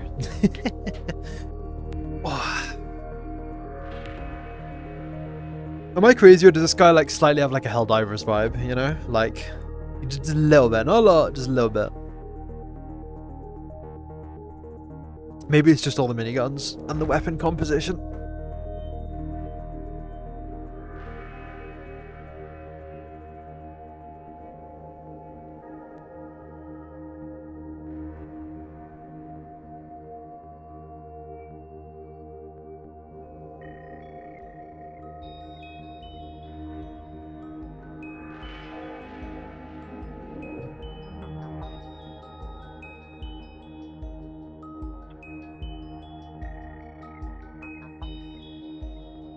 A little bit. Helldiver's Exorcist have flat fronts. True, yeah, they're very boxy.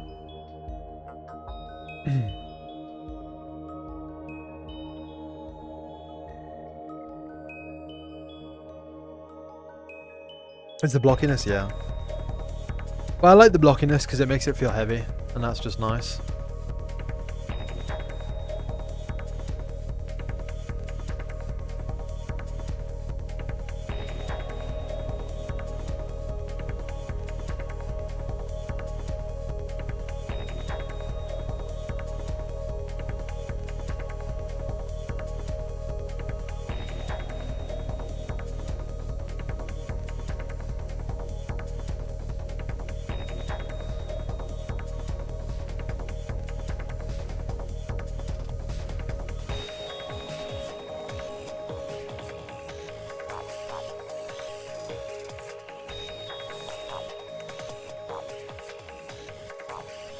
I'm glad you let them gangrous. We really want it to be like that feeling that you described. We really like it, you know, this feeling like it's modern, but or it's like futuristic, but it's not like it's something that couldn't exist, or it's like something that feels arbitrary or unrealistic, you know? It's like we want it to be like something that feels like grounded fiction.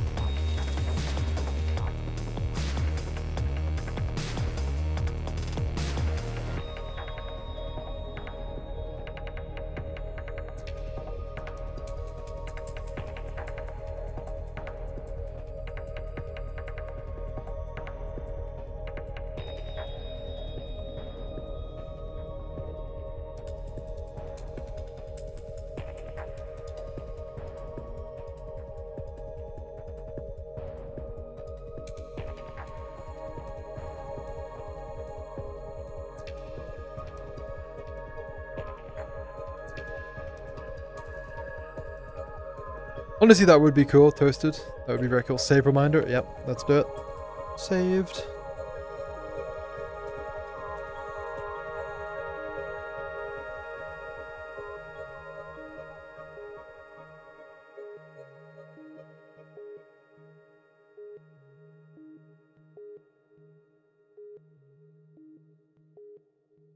We've thought about like escort objectives before. Definitely considered the idea. It's just not something that we've fully like confirmed or like fully like designed or ideated. We've just considered it.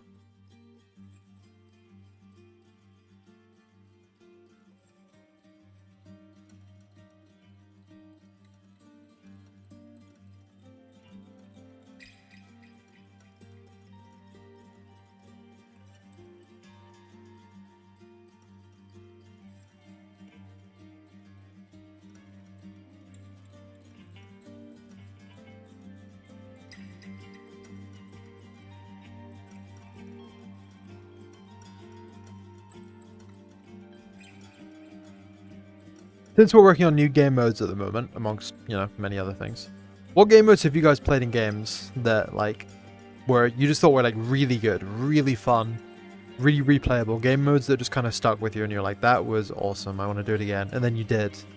Because we're doing, like, a lot of research right now, and we obviously want to know, what do you guys actually like the most? Because our game modes at the moment, they're fine, right? But they are just fine. They're not, like, crazy interesting to me. They're just, like, very basic game modes.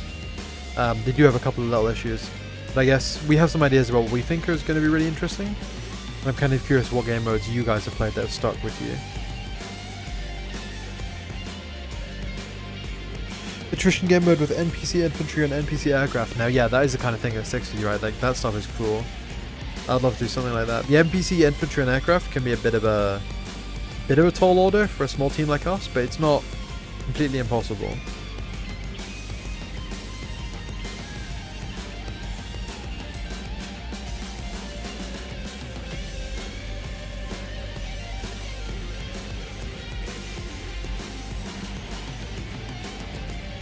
Game modes are simple like Conquest / Domination of the Best, yeah. I think it's an interesting mix because sometimes I really like a complicated game mode with some, you know, some real like intricacies to it. Like nuclear options game modes are amazing. They're like stuff there. I like the sort of MOBA-esque Deadlock game mode where it's got a bit of complexities to it.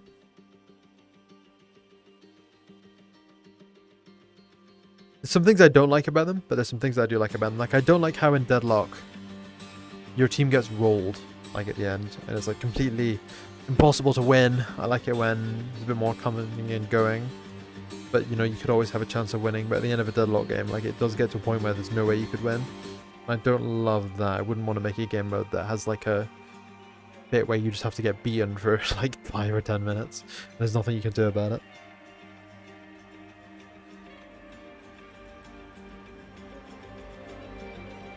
Protect the VIP? That would be cool. Yeah. They did that in Mech Warrior Online, and I think people really didn't like it, but maybe we could do it differently and people would like it.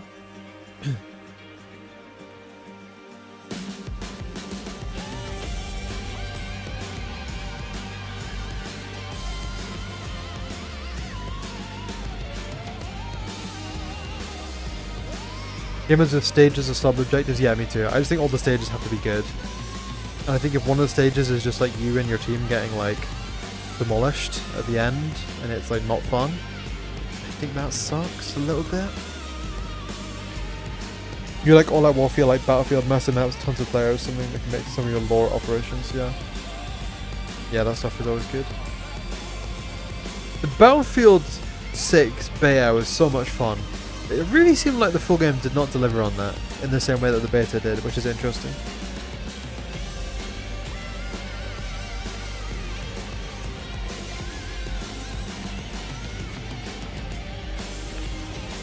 I don't know if I played Quake Wars. I actually didn't.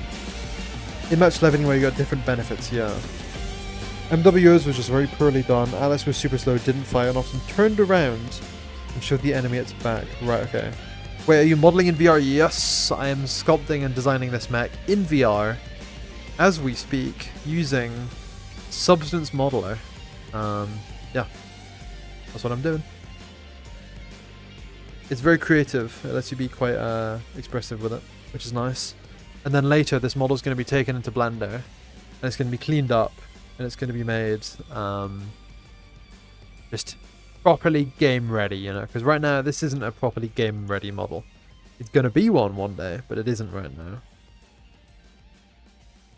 If this model got put in EOD as it is, you guys would be crying for the optimization.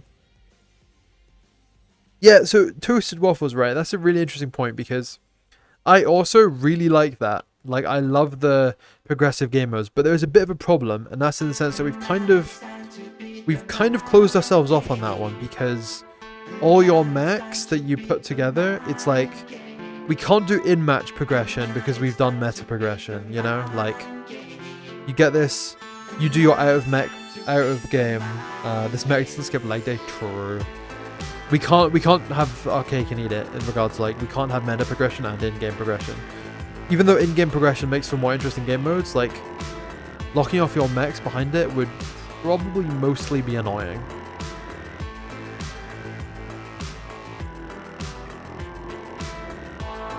So, yeah, something to think about. That we've been debating, and we've been considering, like, other ways that we could do in-game progression inside of a round without locking off your mechs, because that would just kind of ruin it. Like, we had some ideas. Like, I thought about, we could give, like, a mech, like a... You could have in-match meta progression. Well, I mean, meta progression implies it's outside of a match, I guess, is what I'm saying.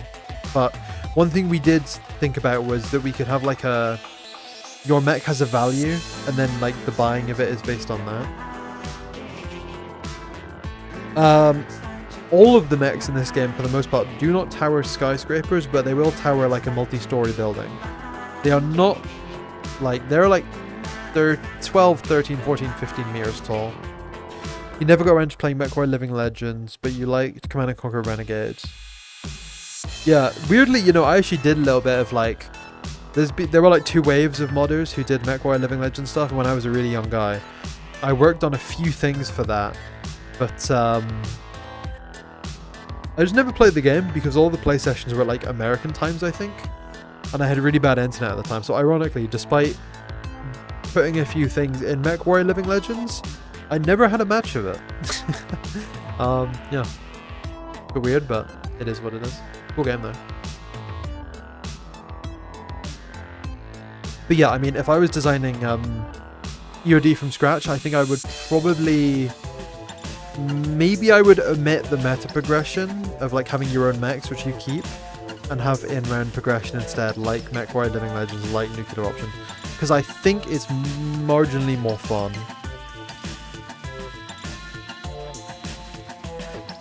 But obviously now we need to figure something different out because that ship has sailed. I don't mind it. I think our mech customization system is super interesting and did a lot for our game.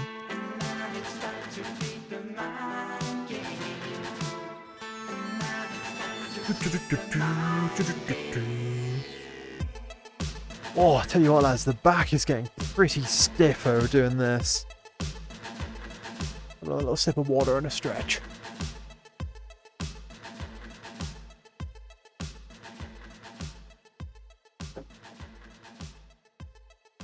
Maybe players choose a low, medium, high cost mech when they load in. Yeah, I was thinking about that.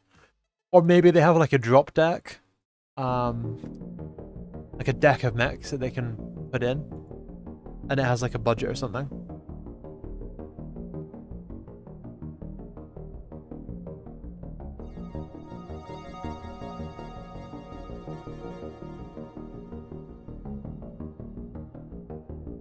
Oops.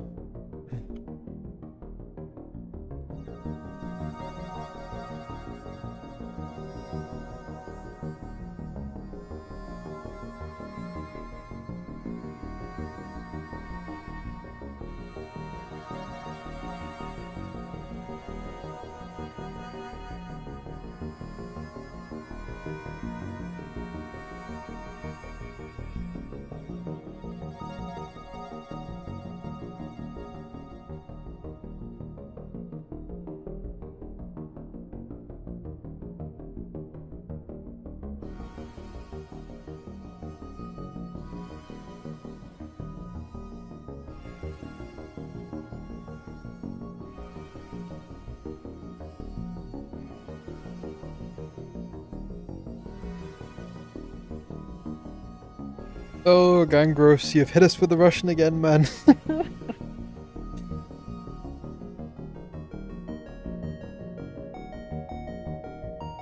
Give a list of pre-made mechs that you can choose from, but also you can choose your own mechs. So cosplayers, yeah. I think there's definitely something to be done with it. What we're trying to figure out right now is we have most of an idea for a game mode that's pretty tight. And we're trying to figure out like how do we give it like an escalating stage to it without it being really annoying for the other team, because when you're playing something like Deadlock, like I guess what I'd say is we want it to like build up and then have like a really rapid like transition into the final phase. It's okay, Kangos, I'm sorry, I just can't understand. But we want it to rapidly transition into the final phase, I think, and then that's quickly over, because you know the worst thing is when you've already lost, you know, you've lost the match. The match is like a guaranteed loss, but you just have to like sit there and take it. And it's okay if it's like for a few, you know, maybe like a minute, right? Titanfall did it perfectly, in my opinion. You lose the match in Titanfall. You know, you kick it in Titanfall. You get to do this awesome escape sequence. Everyone loves that. It's so good. That's the kind of thing we want to do. What we don't want to do is just have it so you're getting hounded, you know, and completely trashed by the enemy team for several minutes while the game ends. It's like while the game goes to its end. And we will find a way of doing it, and making that game mode is just gonna take a little time.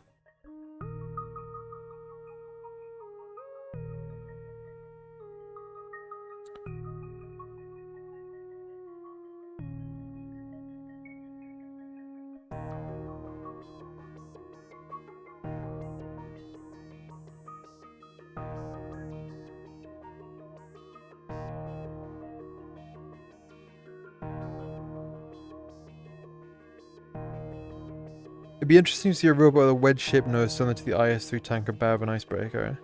Such armor is good for ricocheting projectiles and withstanding impacts. That's true, yeah. The closest we have right now is the Jabak, which has a kind of a very wedgy hull to it.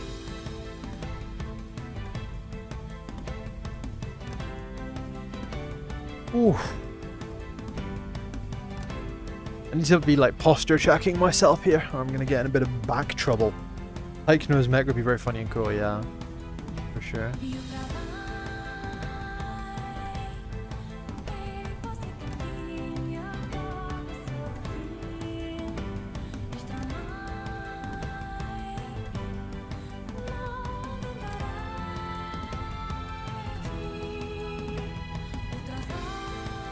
Fish-faced mech. What about a battle value point system like Battletech? Each team gets players that bring machines with certain battle value that matches over the other team. Yeah, that could work. I guess the battle value system doesn't fully give us like what we need in terms of like an escalation factor, you know. But we'll come up with something. We'll come up with something. An STRV 103 mech would be cool. Man, have I got good news for you. We have one. It's called the Jabak. It's pretty much directly based on the STRV 103 hull, as if it was sitting on legs. It's pretty widely loved in the community. If you join the Discord, I'm sure you'll find pictures of it within about 30 seconds. But yeah, no, we have that.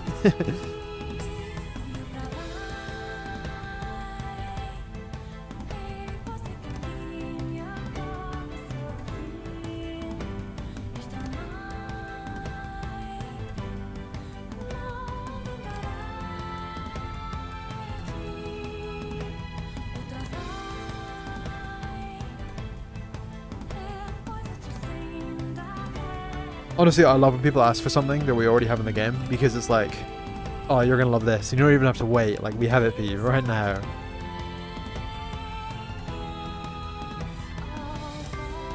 Some of the pictures are going to be Jabaks and thigh highs. Yeah, well, you know what? Beggars can't be choosers. It comes with the territory of mechs. Maybe for reasons that I don't fully understand.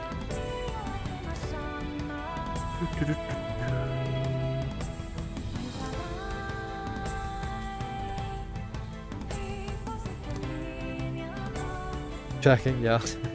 I don't know where you'll find the pictures, but look, I mean, you'll find them, guaranteed. They'll be there. If not, probably on the Steam store page, there'd be a picture.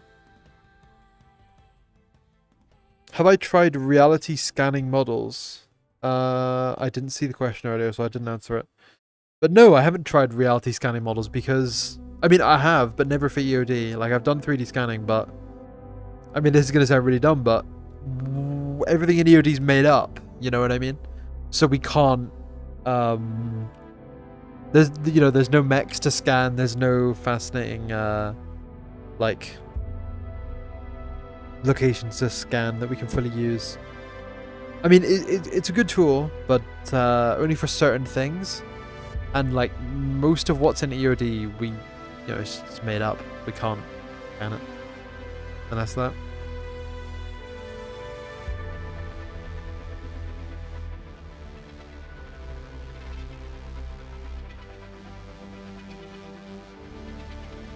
There is, I think, one 3D scanned prop in EOD that I scanned myself. But it's not super efficient.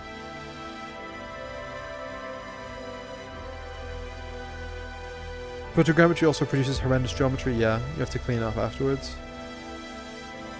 That I did. And it took a bit. And was it worth it? No, not really. Well, I never did it again. And that was photogrammetry in EOD.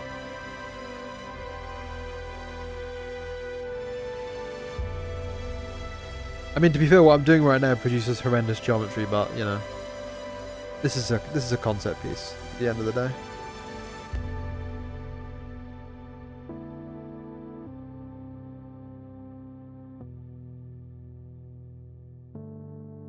And I don't mind remodeling it and cleaning it up a little bit.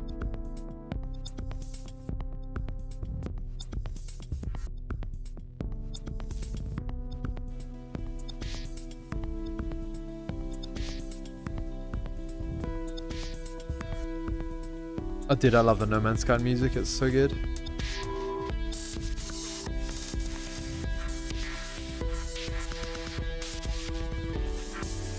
I think I was supposed to post the stream playlist in the Discord at one point, And then I never did. Gatekeeping my tunes. Kind of neat, but not worth it. Yeah, pretty much.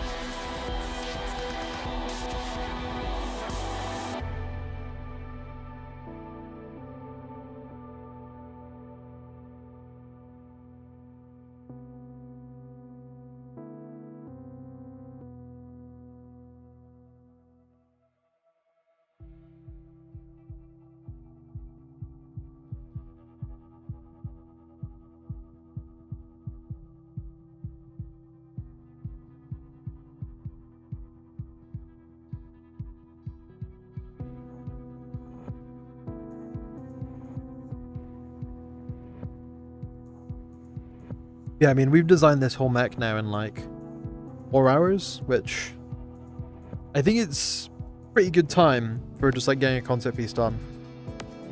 I think when I did other mechs, it took me longer, and I think the designs weren't as good. So it's worth spending this little bit of time that we spent here to figure it out.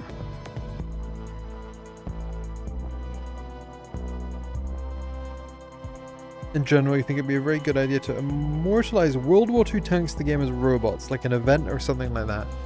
I mean, it could be cool. Maybe something I would leave more to like War Thunder than us, but there are some interesting World War II tanks. I'm not super into it, but there's some interesting stuff there. I think T-34s are pretty cool.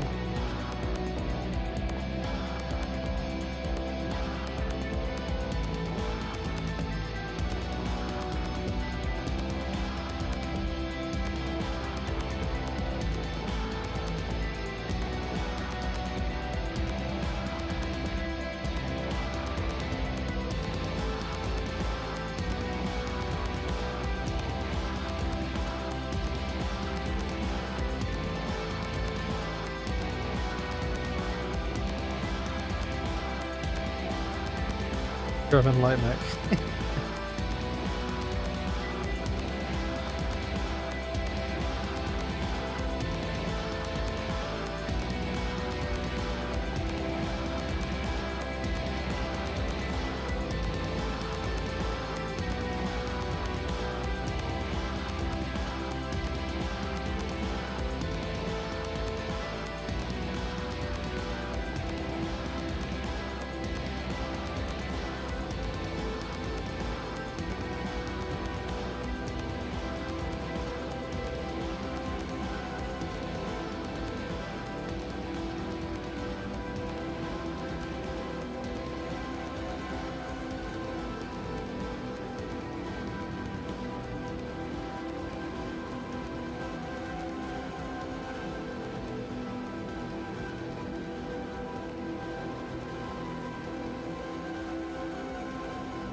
I don't know about this one, guys.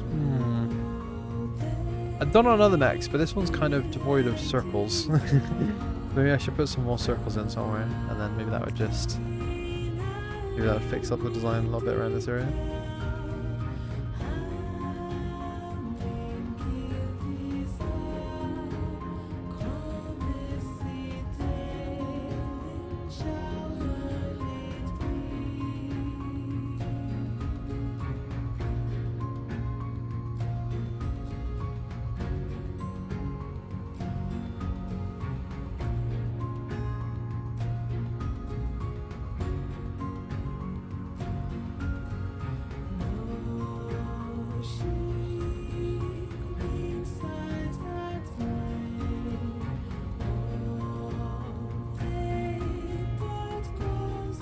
Yeah, I can like that shit.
How many layers I have there? Can you see that? 169 layers. Absolute madness. Go for now. Oh well, see you around to Waffles. Thanks for coming back. I'm going to end stream soon, to be honest, because it's been running a minute and I'm getting pretty tired and the design is just about finished. It was lovely to see you.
Oh guys, okay, we've been live for 4 hours and 5 minutes. It's time to wrap it up, I think. It's time to wrap it up, because this time's pretty good, and we're done, I think. Have a little stand back, take it in, make it big, push it away a little bit, make it bigger again, push it away a little bit more. I don't know how I'm going to end stream in VR. It's going to be a pretty awkward process. You'll probably hear me clambering about a little bit. But I'm going to do it. Let me save this quickly before anything goes wrong.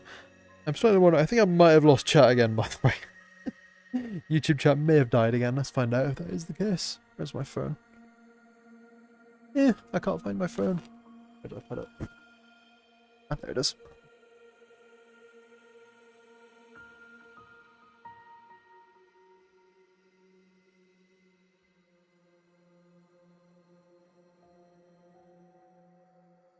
Yep, I lost YouTube chat again. But I got it back. Alright, well, thank you everyone for coming. Bye. Goodbye. I will now find the end stream button. Oh, where is it? Oh, there it is. And got it. Thank you. End.